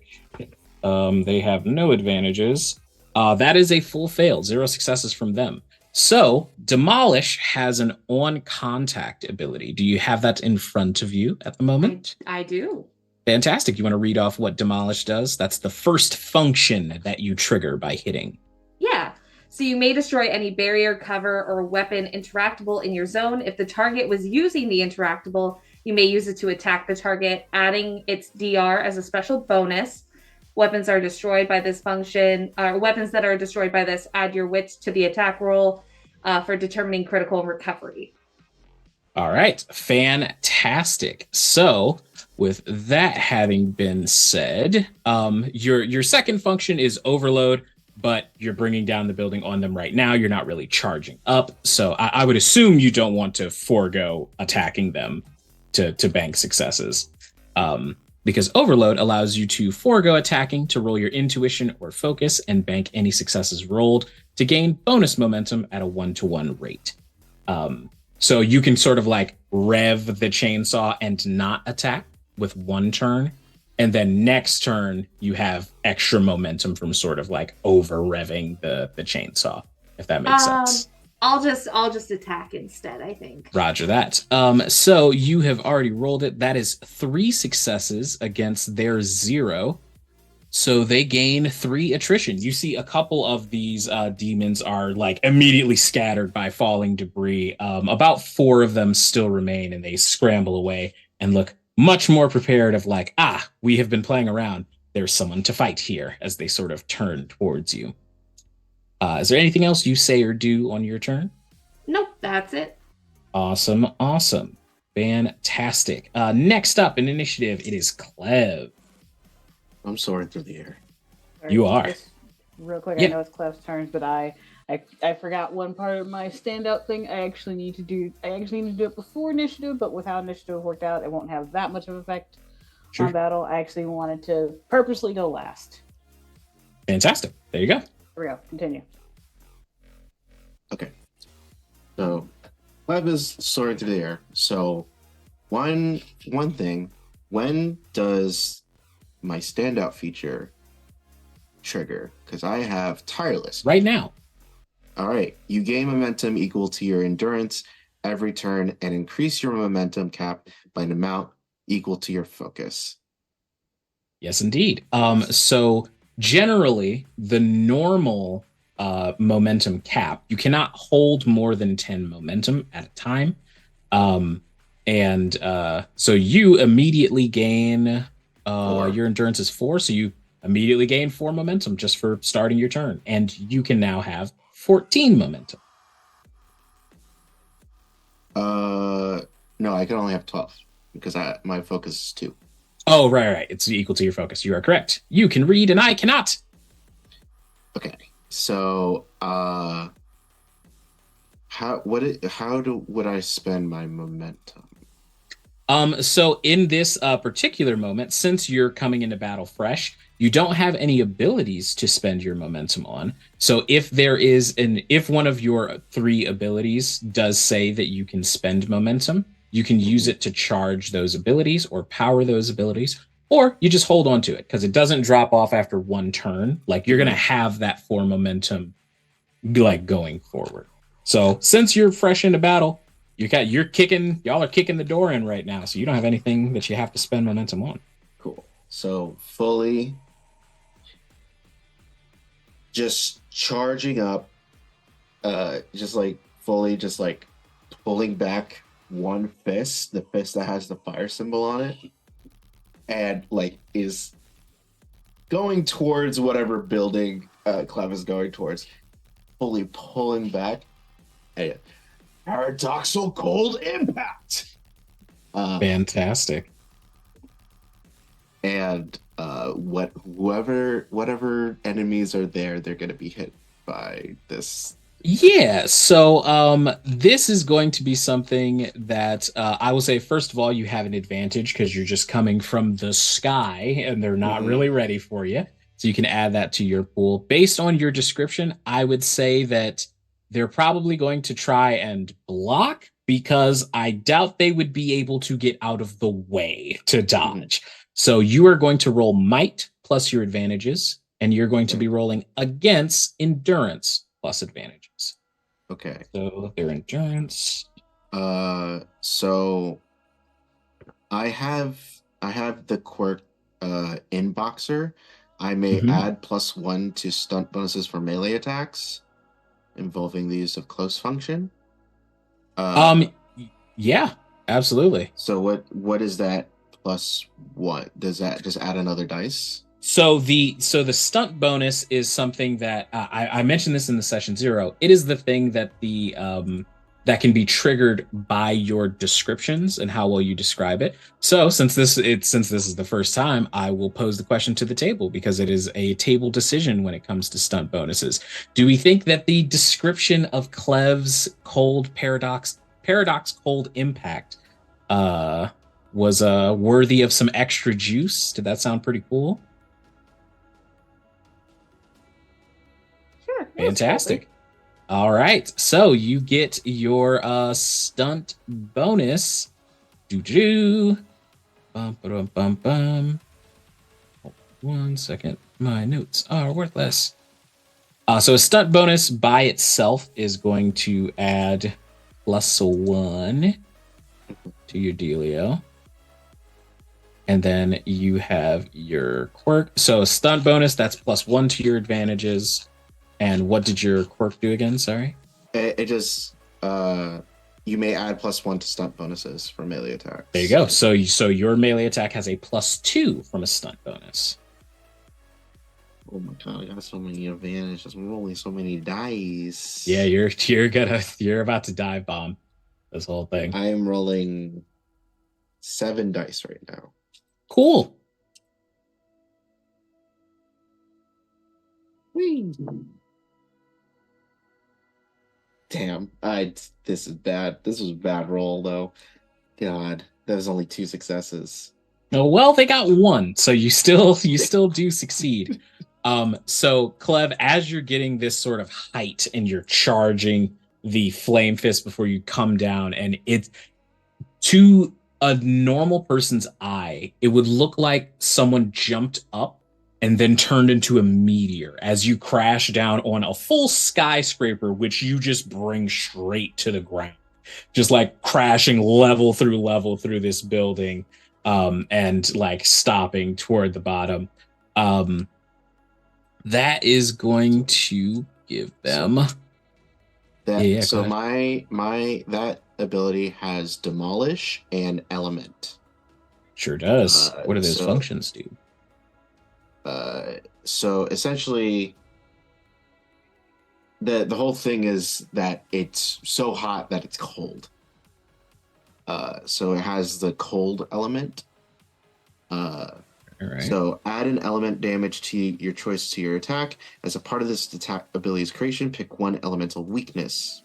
Cold weakness. This could be anything you wish it to be, subject to GM's approval. While using this ability, gain +1 to your power level for all attacks against targets not protected by your elemental weakness. Okie doke. So while you're swinging around your frost fist, you're hitting a lot harder. Awesome. And demolish, we went over already. Yeah. You have leveled a whole bunch of shit. So given your the activation of your cold weakness and the activation of demolish, that is 2 additional damage. So they actually take 4 attrition from your crashing through the ceiling ability. 10 out of 10. Is there anything you'd like to do or say now that you're in this smoldering crater of what used to be some capitalist building? Fully just like getting up, cracking their neck, and like, let's play. You see about like 3 of these demons sort of like scramble to their feet, throwing off chunks of building as they hiss at you. And with that, it is now Shaw's turn. Sorry, I'm muting. Or excuse me, not Shaw. I'm so sorry. Gabby's turn. Yes, you're going last. My bad. Awesome. Okay, so here is what I'm going to do. As a diplomat, I'm going to walk straight through the door, and I am going. So, in my group of people, is there anybody that looks like a leader-ish person, or are they all like the same? I'd say you walk into like a department store, and there's one person, one like demon who is put on these ill-fitting clothes that looks a little more well put together than the rest of them. Okay. Before I describe what I do, how do I like? I want to know like how to roll this like to get a success, or do I have to describe what I'm trying to do first? I can't tell you Okay, what no you problem. need to do. All Go right. ahead. So what I'm going to do is I'm going to walk in and I'm going to shout prolonged eye contact, and I focus on the leader and basically try to stare him down into, well, understanding him and making him fall in love with me. Fantastic. So go ahead and roll for me. This is going to be a roll using your intuition. Usually, I would say. So use your intuition plus any advantages. I say you definitely get a surprise +1 advantage as this demon just sort of and like a hat it's wearing sort of like tumbles off. I also want to add my specialty of charming. That's okay. Sure. I'm very Yeah. charming. Absolutely. All right, So cool. go ahead and add I'm another rolling advantage. 6 dice. Awesome. I guess they'll dodge? Question mark? like attempt to? All right. So that is 1, 2, 3, 4 successes. You know, I'm very glad, chat. I'm very glad when my players get to do very cool things. That's what I'm here for as a storyteller, is to felicitate stuff like that. I wish I could roll some successes. You know what I mean? Like, you know, just like a couple. Make it a little challenging or something. They rolled 0 successes. So he's in love with me. Absolutely. This demon is just in rapture. Yeah, like Sweet. as you sort of, as Gabby sort of like one finger on the chin, like says this prolonged eye contact, you see behind him, like sparkling in red and glittering with an exclamation point and underline, you see dashing that just sort of like appears behind Gabby's head and like sparkles. So yeah, you go ahead and use your copy knowledge ability. Do you have the text for those I do. functions? I have them brought up. Awesome. I have mirror, which basically it says you reverse the on contact and on dodge options of yours or your target's functions. Mirror may be picked twice. If you do, you may also swap ignite and botch effects on you and your target at your discretion. Right. Yes. So just to give you a quick rundown. So essentially what that is going to come out to in this situation is when it is trying to hit you, you're going to roll opposite stats. So instead of it making a might attack against you to hit you, it's going to make an endurance to attack you, and you can dodge with might. You can invert the things. And if it ever gives itself a way to ignite, like make its skills better, you get that instead. And if you ever get something that would botch, that goes to them instead. Sweet. It also causes leech, which means I may drain momentum from my opponents and replace it with an amount of attrition equal to the total amount of successes rolled on your attack. So Yes, indeed. am going to do that to gain momentum, but attrition in this sense is like they're weak in the knees, in love with me. Absolutely, 100%. Awesome. Like as the biggest demon in here is just sort of getting like the very shy, like embarrassed lines, and it's sort of like all over you, and is effectively removed from combat. You gain 4 momentum because you got 4 successes, and the mob gains 4 attrition, which I guess means that like a couple of members of the mob just are like, ugh, and just embarrassed. They just leave. I guess it's how that would work. Like they're just like, this is probably cringe. doesn't know I what he's don't want to doing. be Like, here. we're cricket. I'll just y'all have the room, whatever. Fantastic. Is there anything else Gabby would like to do with his turn? So yeah, I think I'm good on that. I feel like that was a very successful run. I've convinced their leader to be in love with me, and we'll see what happens next. There you go. And you got 4 momentum out of the whole deal. Fantastic. So correct me if I am wrong, Shaw, but you would like to go after the Stooges, correct? Yes, because I would like to activate my standout specialty. Fantastic. A profiler. So I have to go Awesome, after awesome. So the Stooges, we're going to start group by group. Just to keep it narratively tight, we'll start with over by Gabby. The one like stooge that is left in this group that isn't charmed by you is like, and it's just like, what do you do? And we'll just go swing at you. Like, what the hell are you? Okay, whatever. It is going to just run up to you, claws trying to rake them across your chest. Would you like to attempt to dodge that attack or block that attack? The difference. Go ahead. I would like to. Let me see. What would I choose, basically? Yeah, so the difference between the two, if you try and block, you're going to roll your endurance plus advantages. If you try to dodge, you're going to roll focus plus advantages. Okay. And go ahead. It is not particularly relevant with this type of attack, and this is just knowledge for the players to keep in mind. There will be certain attacks where narratively you kind of have to do one or the other. And that goes for your attacks as well. That's why your descriptions are important. Like if it's something very fast and you want to try and force them to block, you need to describe an attack that would cause that to happen. And vice versa, if someone shoots a rocket and it's an explosion, it's going to be a lot easier. Like 9 times out of 10, you're going to have to block that because you can't dodge an explosion, really. You can try if you can convince me of it, but yeah. Would I know what their might is? No. Or no? Okay. Well, then I am going to block. Can I? I don't know if this is gonna be possible. Can I convince the demon who's in love with me to also help with blocking that attack? Oh, absolutely. You can go ahead and add an advantage to your endurance roll. All right, so I'm going to look at this demon who is totally in love with me, and there's despair in my eyes.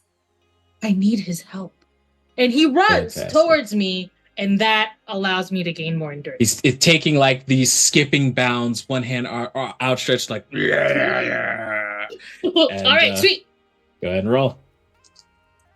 All right, that is 2 successes. They only got 1 success. Endurance. Sweet. So you manage to block this. You only take 1 point of attrition. Yeah, you just essentially like as it gets closer to swing at you with these claws, its hand is grabbed from behind, and the demon is like, you have no idea what they're saying. But they sort of like gabble back at each other before the one demon like takes his hand back. What's wrong with you?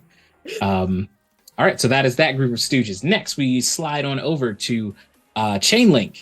These stooges that are around you, sort of in the rubble of this destroyed butchery, are going to charge at you, claws out, and they are going to make an attack against you as well. This is another one, just like claws and fangs coming at you. Would you like to block or dodge?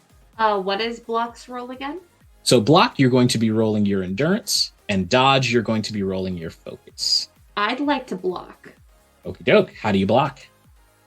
She just pulls up the flat side of the chainsaw and begins to try to power it out. Go ahead and roll it. Two successes. I rolled one success again, so you take only 1 point of attrition as you sort of like bounce these, all three of them at the same time. You just push them off of with the flat side of Bull Splitter, and yeah, those nerds can get fucking shit on. Then we slide on over to Clev, and the remaining sort of three minions are going to come over and try and attack you with more claws and more teeth. It is, would you like to block or dodge? Block. Okie doke. Go ahead and roll endurance plus your advantages. I need a dice cam. I don't think I would have any advantages. Fair. I got 2 successes. Fantastic. Also, as a quick point of note, I'm a fool. I said that y'all have 4 points of hope. You have 8 because it's 2 points of hope per player. So 4, not 8. And I'm also working on getting to you what exactly you can do with hope. I'm writing that out right now. But yeah, you said you got how many successes? Sorry. 2 successes. 2? Okay, 2 successes. I rolled 1 again. So you take 1 point of attrition. And how do you repel? Tough. Oh, what does tough do? So tough, you may ignore the first damage you receive each combat. Whenever your team would suffer from a physical barrier or other hazard, you may take the hit to allow them to re-roll. But Fantastic. we're not nearby each other, so I just ignore that first damage. Absolutely. So that attrition does absolutely nothing to you. Good stuff. Fully just like stand there. Absolutely. It's just like sort of like claws against the exposed chest. Is the shirt gone already? Oh yeah, it was the coat was already around the waist and fantastic. So like the demon says something that you can't understand, Clev, but the audience knows that it says like, wow, you could grind meat on those abs, and you just like repel it backwards, tumbles backwards over the ground. Yeah. Then the stooges that are nearest to Shaw, have you made your presence known to these stooges yet? I have 2 of my flock, right? Yes, you do. So I can choose for them to not to have noticed me, right? Or do I absolutely for that? Okay. Yeah. You are hidden behind a giant, essentially like a large bush of cotton candy, sort of solid snaking your way closer. Mm-hmm. So in that case, these demons just continue what they're doing, and they seem to be like just picking through what appears to be like a park. One of them is sort of like riding back and forth on a large metal like sign, as though it's like one of those horses outside of a grocery stop. The other ones are taking bites out of the porcelain fountain, and they're like, and that is that group of stooges. So now it is Shaw's turn. Okay. Well, I'm just like, yeah, being hidden behind the thing makes no sense. And then I realized that immediately is going to go against the whole reason why I went last in the first place. But that's okay, because I still have to do stuff last time. So, so I won't receive damage for my first turn, so that's okay.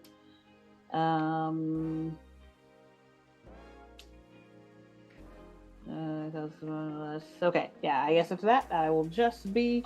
So I imagine as I'm close to, let's say, the one riding on the horse, I'll go ahead and let my candy cotton camouflage disperse and then just kind of whack it with the gigantic bag of candy.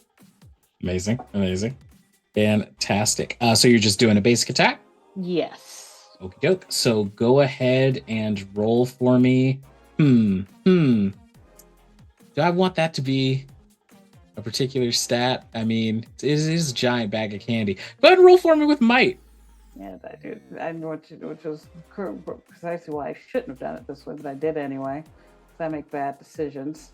Yeah, so it's your might and their Oh, I've completely forgotten. Yeah, it's gonna be might. Yeah, it's gonna be might. Gotcha. I forgot that And technically they're supposed to choose how to defend. Since I'm catching them unaware, do I get an advantage? Absolutely. You can add another die to your pool.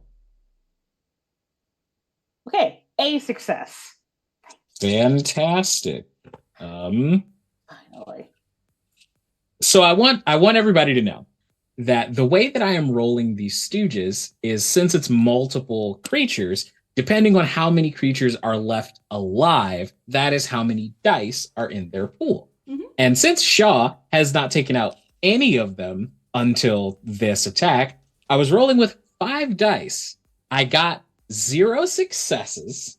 So you deal it's just a big sack of candy. So I don't know that you deal like crushing damage, but you do manage to like crush 2 of them under the weight of all that all those trans fats. And they're just like, they tumble off into a heap, like with the spiral eyes, completely unconscious. So they gain 2 attrition, and the rest of them sort of turn and snarl at you. 5 dice! Not a single success.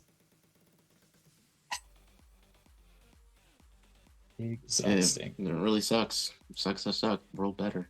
Isn't it just the worst? Also, in the Discord chat for my lovely tiebreakers, I have given you a short list of the things that you can spend hope on to do. You can do it. You can spend hope on things. This is for the audience's sake. You can spend hope to do things like push, which is increase the result of any die by 1 point. A 3 turns into a 4, a 5 into a 6, etc. Or burst. You immediately gain 5 momentum. Now, since hope is a team resource, you're all taking from the same pool of 8. You will have to work something out with your compatriots and make sure that everyone is okay with you spending hope in the way that you are spending it. But outside of that, you can do it at any time. It doesn't require an action or anything like that. You can just trigger it. And it's a meta resource, so it doesn't even have to make sense in world. Like, it can be something that you just do as a player to get the results you want, and you have no need to justify it or anything like that. But with that being said, is there anything else for Shaw on her turn? I'm trying to think. So I did a basic attack. I don't think I could do anything else with the sheep since I already did the basic attack on my turn, right? I believe you can control your summons. Let me look at the summon keyword real quick. Summon.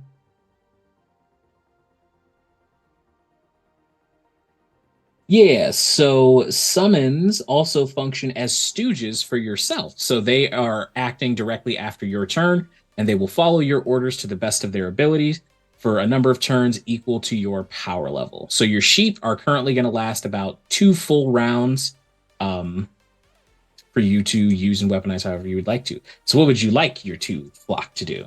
Gotcha. I would, if possible, to already summon them, I would like to use the first descriptor on my summon the flock ability. Sure. Yeah, absolutely. So to disorient, so they've dispersed the cotton candy camouflage I had going on, but I want them to kind of like go, because I imagine when they're forming, that's when they look the most like sort of spectral, and they're just these puffs before they solidify in the sheep. So I want them to do that form again and kind of be swirling around the rest of the mob that's by me to kind of confuse them throughout their attack. So running in opposite directions, they make a little whirlpool like a cotton candy machine, and slowly, like the legs start to disappear as the go on, and eventually just becomes this flurrying whirlpool of cotton candy that obscures your yourself. So your enemies are going to have to see an opportunity before they strike back at you. So they're going to have to do something about flock tornadoes before they get a proper swing. Yeah. And then the description of how it works. Shaw is out. Kira, Johnny, Mommy needs coverage. And they come back and immediately begin doing their thing. Awesome. So, in that case, Shaw, that is you at the bottom of the initiative order. So before we get back to the top with Chainlink, a quick description of something.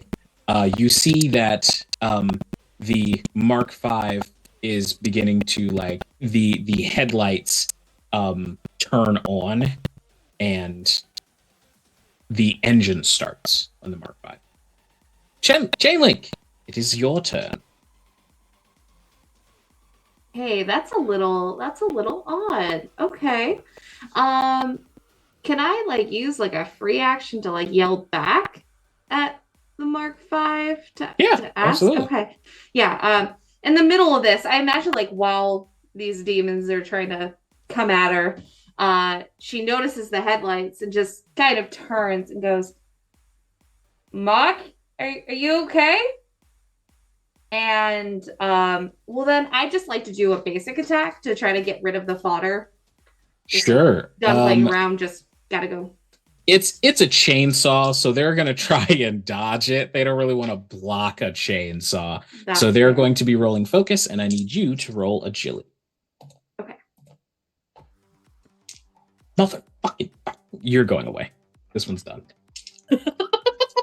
Oh no! Stop! What are you doing about you? Curse energy. So I got 1. That's enough. Oh. Yeah. Oh no. Yeah, it is. I will say you're kind of in a hurry, and there's not very many left, and you've got a chainsaw, so you managed to like disperse, turn the rest of these two into smoke, defeating your stooge mob. As you sort of call over to the Mark V, a voice comes out over the intercom that you all can hear because it's just using like the built-in speakers that are on the front. And it says, "Sorry, I was just looking for some snacks that Shaw might have dropped in here. Hit the wrong button. My bad." And this shit. And you all do recognize like the voice of Simon because he's just an enchanted iguana that runs around and causes problems in Vanguard HQ. And yeah, is there anywhere Chainlink would like to move? She's probably gonna go towards the next like grouping. Because if she goes over there, there's gonna be an iguana on a stick very shortly. So she's gonna go a different way. That is super fair. All right, so you head towards, let's say you head towards Gabby. And Clev, we switch over to you that's still in the crater, sort of having just tanked, a swipe from these demons who now look a lot more worried considering it just didn't do anything to you. What would you like to do, my friend?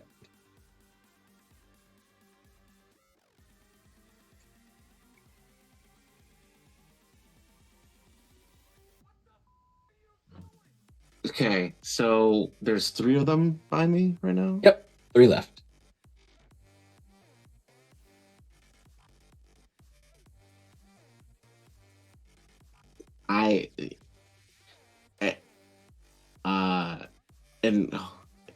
I demolished the whole building, so we're basically on ground floor again. Okay. I think fully, whichever one attacked me, just fully grab it with one hand and just chuck it at another. Okay, you gonna beat a motherfucker with another motherfucker? I'm gonna beat a motherfucker with another motherfucker. Sounds good. They're definitely going to dodge, so this is going to be an agility roll for you. Oh, perfect. That's more dice for me. Fantastic. Do.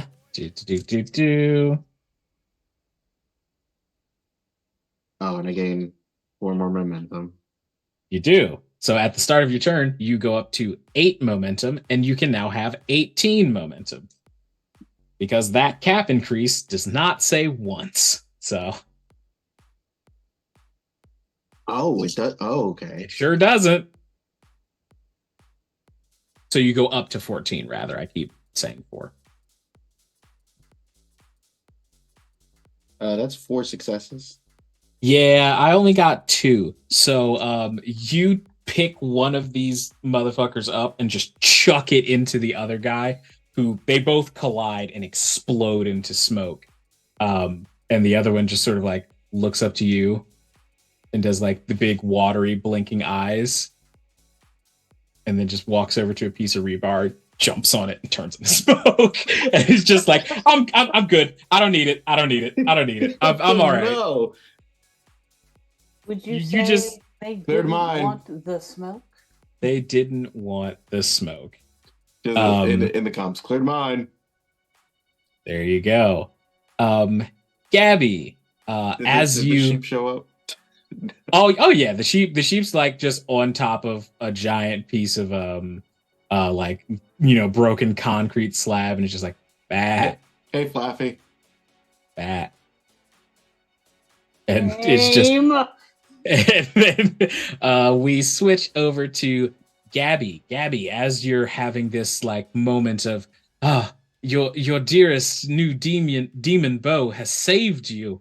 Mhm. You begin to hear a chainsaw that's like revving in the distance and like getting closer, which is vaguely worrying, but probably okay.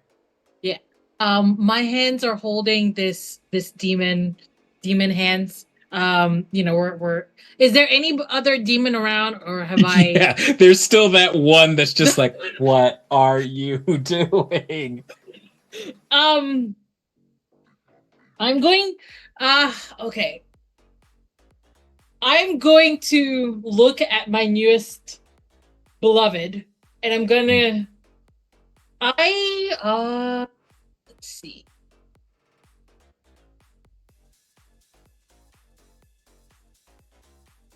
Am I able to speak his language because I did the prolonged eye contact? Yes. Or do I have to do it again? Yeah. Oh, okay. No, because prolonged eye contact, it lets you mimic their abilities, so you would know how to speak the demonic language for the duration of this ability. Yeah. Awesome. I'm going to look at this demon right now that's like, oh, and then I'm gonna be like, why do you get in the way of love? But it sounds like Right, yeah, absolutely. Yeah. But like, And anybody else who hears it has never heard that language sound so beautiful. right, yeah, it's like inexplicably, it's gently, it's guttural, but there's a gentle sway to the words.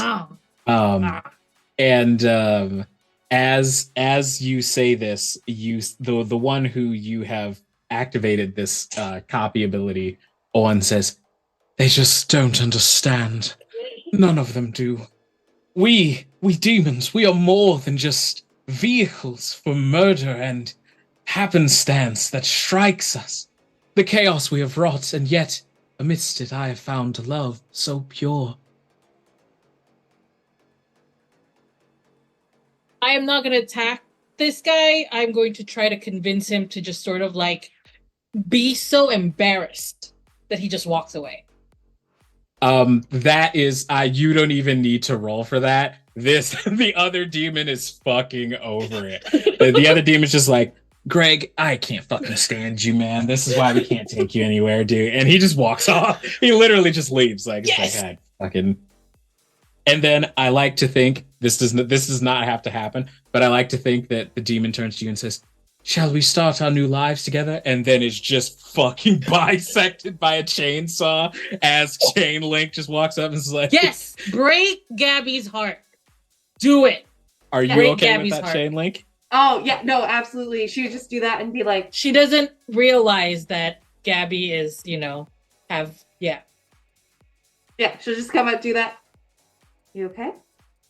Red is what Gabby says. And That's not even his name. I never got his no, name. yeah, not at all, not at all.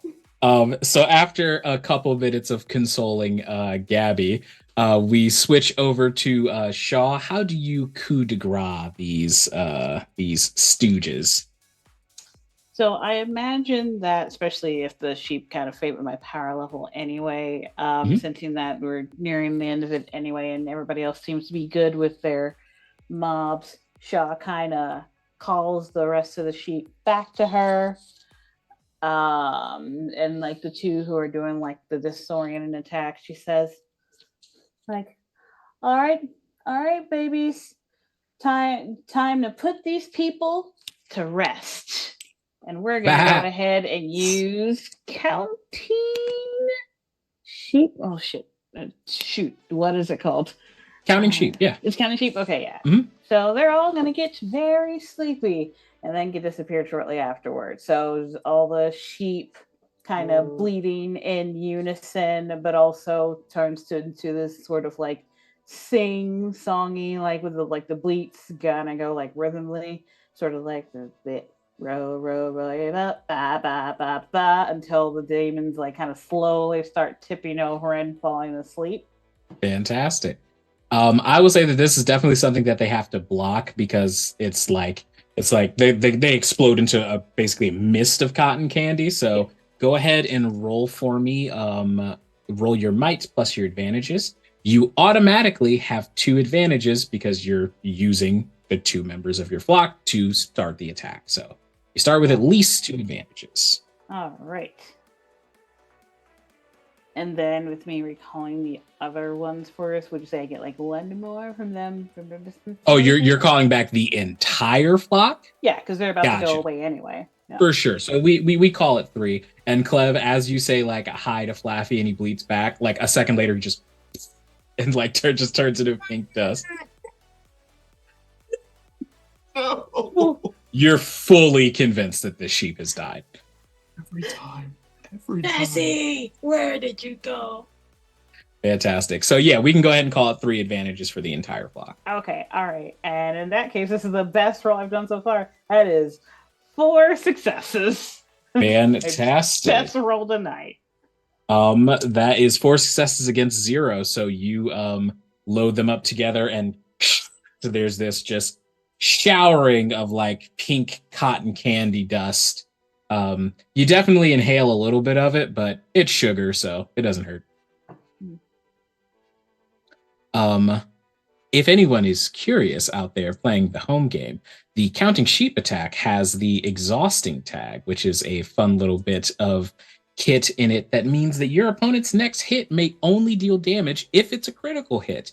So if someone survives that, they only deal damage if they were gonna hit you pretty hard anyway. And with that, that is the end of combat, my Tidebreakers. After some consoling of Gabby and also kind of Clev, who just saw his sheep friend get turned into dust. There's sobbing, and Gabby is going, red. Why does this always happen to me? Truly a tortured soul. Chainlink has found a mannequin arm, has pulled it off, and is patting Gabby on the shoulder with it. Mm-hmm, mm-hmm. Like, Perfect. not to be too close, but to be supportive. Yeah. Absolutely. So y'all return to the... Well, I guess I should ask, are you returning to the Mark V to talk amongst yourselves? Or do you want to be at, like, the edge of the dome? You've cleared the area out, so it's safe. I think it's just go to the dome. Edge of dome time. I have another ability, and I am covered in Red's blood, correct? Yeah. Because, sweet. I am able, based on my ability, to travel to anywhere that Red has been using his blood. That is true.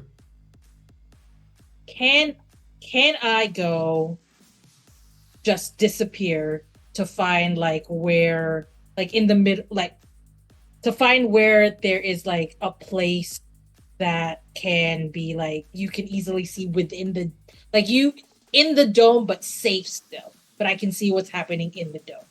Does that make sense? I understand what you are asking. There is no natural way for you to know which of the locations, like if you're bringing up like your game mini Right. map, you Yeah. don't know what location Which has one? hostiles around it or not. You Okay. can roll your intuition to try Alright. and like vibe check it. I will say that you are using your connection to this blood in order to do this.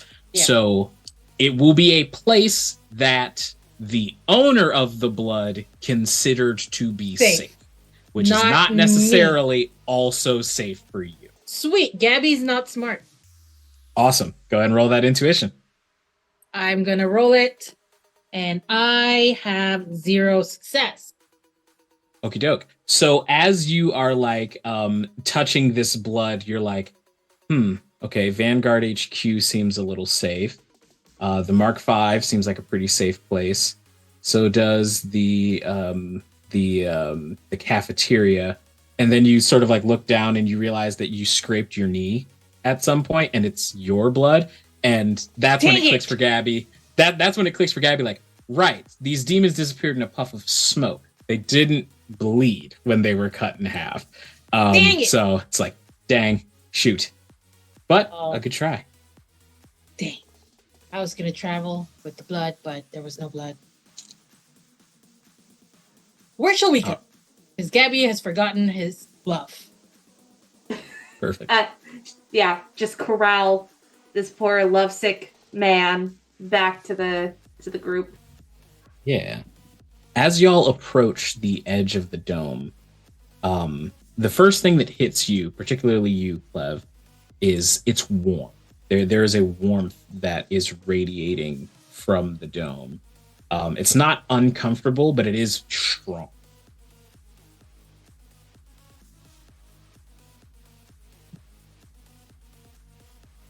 You see the cloudy, almost snow globe-like exterior of this dome. Fish occasionally dart out, seem to look at you with that sort of glass eye fish stare, and then disappear back beneath the clouds. If I touch the dome, is it wet? Touching the dome? No. It feels like you're sticking your hand into like sauna steam.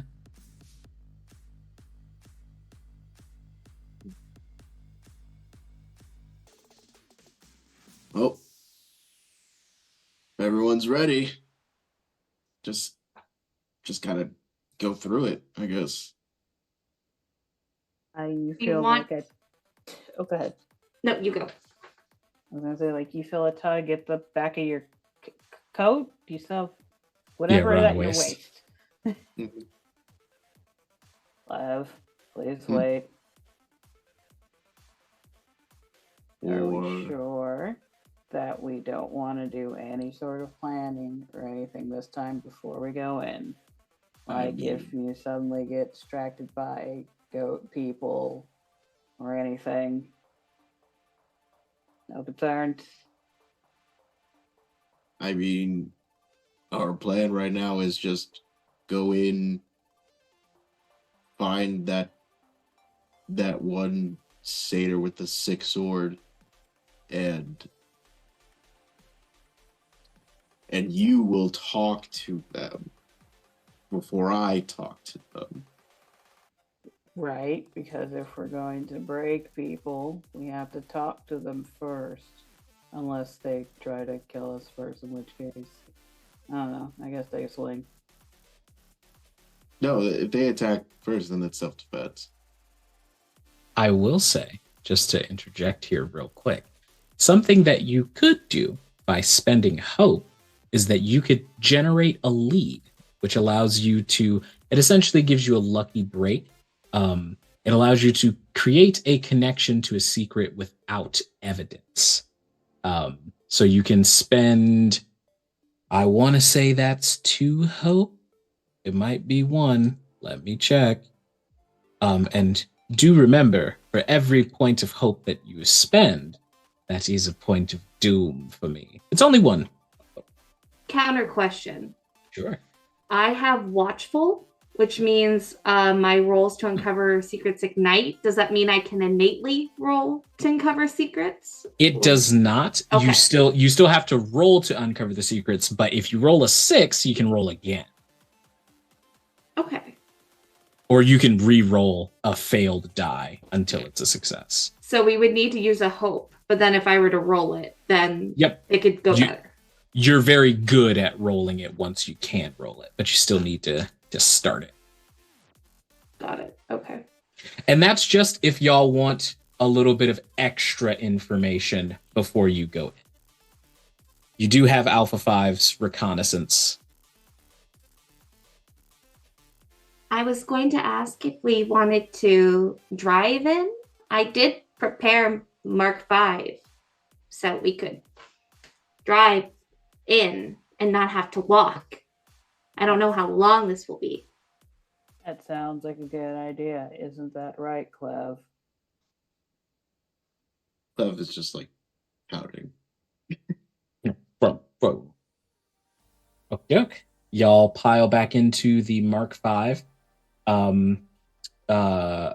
Chainlink, you do have to move an iguana out of the driver's seat. Gabby is Why too aren't sad you to call here? shotgun this time around. Amazing. Before. Fantastic. The iguana crawls into your hoodie immediately, Shaw, and is like, "Ooh, you're covered in sugar." Starts to mlem up some of the sugar from the inside of your hoodie. What makes you think I like animals? If anybody else has anything to say, feel free to. Otherwise, Chainlink will be driving the Mark 5, the Mark 5 into the March of Reckless Joy. Chainlink notices how sad Cleb is right now, and goes, "Do you want to ride shotgun and pick the music that we drive in with?" Fully, Clev was already sitting in shotgun. And she turns and he's right there. Because Gabby didn't call it. Yeah. Gabby was too sad. I like the idea that like Clev's calls the saddest shotgun. He's like, shotgun. Do you want to pick the music? Just like scrolling through the phone real quick, just like. Yeah. Everybody hurts. I knew you were going to do that. Gabby cries harder in the back seat. Amazing. As Chainlink and Shaw's headaches intensify. But it's one of those White Guy House remix versions of it. It's like, oh, fantastic. Everybody hurt. And that is the soundtrack as the Tidebreaker Mark V breaks through the barrier of the March of Reckless Joy as you are all thrust into this area where the sun seems brighter. Everything is warmer and more temperate. And shortly after driving into this area, you quickly notice that there's some oddness going on with the spatial reasoning here. This is far wider than the amount of space that the dome itself took up. And you are immediately heard and assailed by a voice that says, well, if it isn't some uninvited guests, that's okay. We always have room in the party for a few more, even without an invitation. Please enjoy the festivities. Have relations with whomever you see fit that agrees to it. Drink whatever you wish. Eat whatever you wish. This is a place of indulgence. I'd like to welcome you all to the March of Reckless Joy. My name is Cymbalin Kamoshida, and I am the director. And that is where we will end episode 1 of Tidebreaker Resurgence. Break his face. Kamoshida, huh? Kamoshida! Well, of course, if you're going into the first palace, there has to be Kamoshida. That's how it works. I'm sick of you. Thank you all so much for joining us. It's absolutely great. We're going to do our outros in reverse order for no reason in particular, meaning that first up is Petty Energy bringing us Shaw this evening. Petty, where can people find you? Correct. What do you do? You can find me over on twitch.tv. That petty energy, probably spelled a little differently. I think there's going to be a little link in the chat. I'm trying to start streaming on the weekends again. Work has had me out of state more often than I'd like, but we're trying to get back to this point, like Saturday morning stream / Sunday. I also have an Instagram that I'm gonna get better about posting on. I have a Twitter, X, whatever. Don't know how active. I haven't been very active on it. You can find me there at NNG98. The Instagram is barley on rice scale because what's brand consistency? And yeah, I don't know. That's the easiest way to find me unless you're in Discord where you know me. That's me. Fantastic. And then we slide on over to MILF's favorite cookie. AJ, how are you? Where can we find you? What do you do? What's up? I'm AJ, also known as Husha Kid. You can find me most anywhere as Husha_Kid or Husha Kid. I am the technical director of Critical Misses. Oh my god, we're in Critical Misses. Whoa. I am a video editor, technical director, transcriber, all the fun things in the places. Stay tuned. Soon enough, the first episode of Lurking Legends will drop very, very soon. It will probably premiere on my Twitch channel, and then will be on a VOD on my YouTube channel shortly after.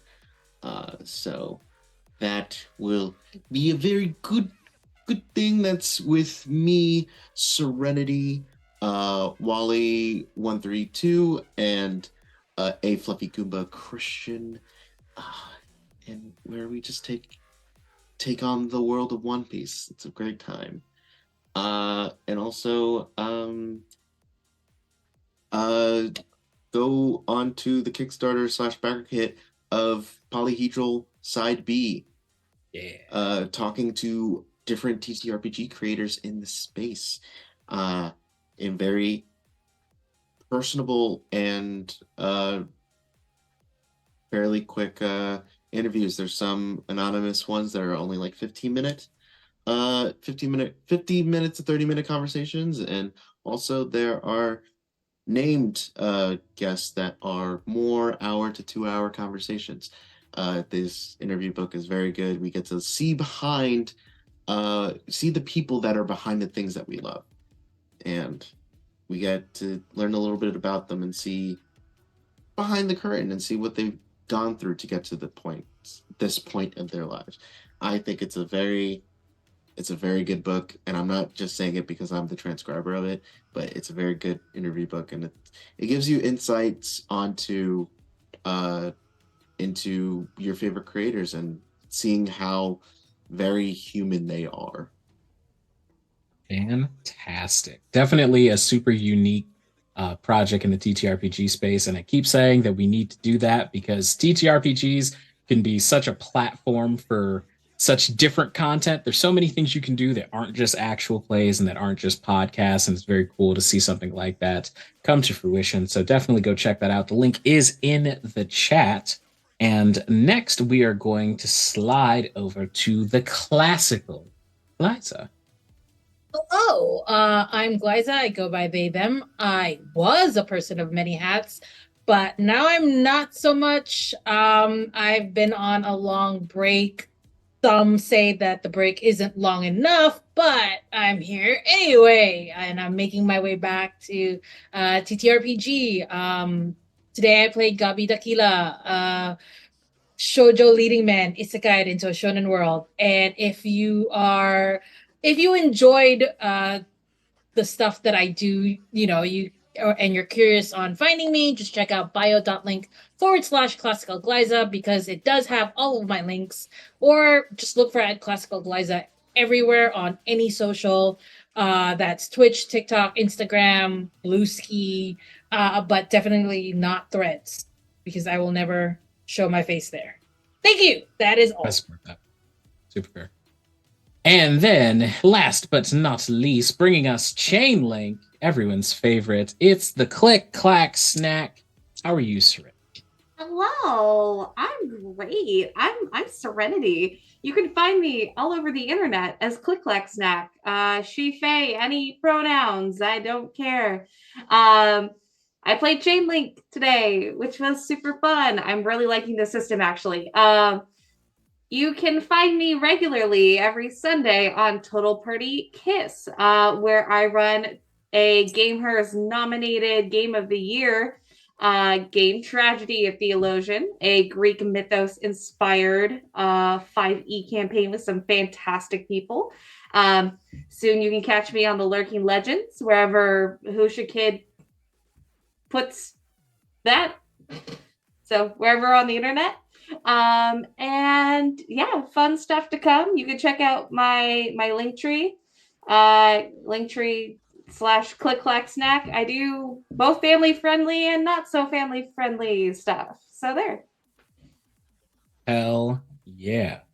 And then you have me. I am also here. I've been here the whole time, in fact. My name is D. I'm a voice actor, streamer, musician, professional GM all across the interwebs. You can follow me on the dying, flailing platform of social media known as Twitter, because I'm not calling it the other thing. It's not a chemical, and it didn't make the Powerpuff Girls. At It's DeRiddler, same place you can find me in most places. I cause trouble, I wear masks, I flirt with people. That's basically it. And I will be here next week to run these lovely people through the interior of the March of Reckless Joy and to see what other marches have opened up around the world. Thank you so much to the lovely Anita, our production overlord for tonight, for running everything smoothly. And thank you so much to everyone in chat who joined us for this system. I think it's a really cool system. Hopefully everyone liked it as much as I did. It's POC written, POC tested, and it is released by Nick Butler, Fall on My Blade, on Twitter, and the link to the Tidebreaker, so you can buy the digital version, is tidebreakerrpg.com. It's really great. I've always thought that it was perfect for anime stuff. The people in here who have known me for a while can attest to the fact that I kept talking about Tidebreaker, and I'm very excited to actually be running it now. So thank you so much for joining us. It's a little late, but are we perhaps doing a raid anywhere? Production overlord, voice with no face attached. Yeah, while you do that, does anybody have like a favorite moment of the session? Red. Fair. Very fair. Pretty great. I like the cotton candy sheep. It was awesome.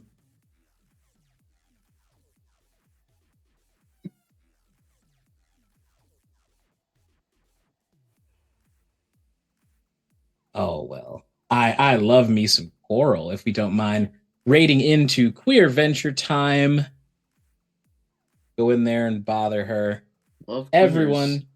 Yeah. Be good to each other. Oh, wait, what's my outro? God. Until the next time I see you, wash your hands, drink some water, tell someone you love that you love them, and be good people, chat. We'll talk to you soon. Bye, everybody.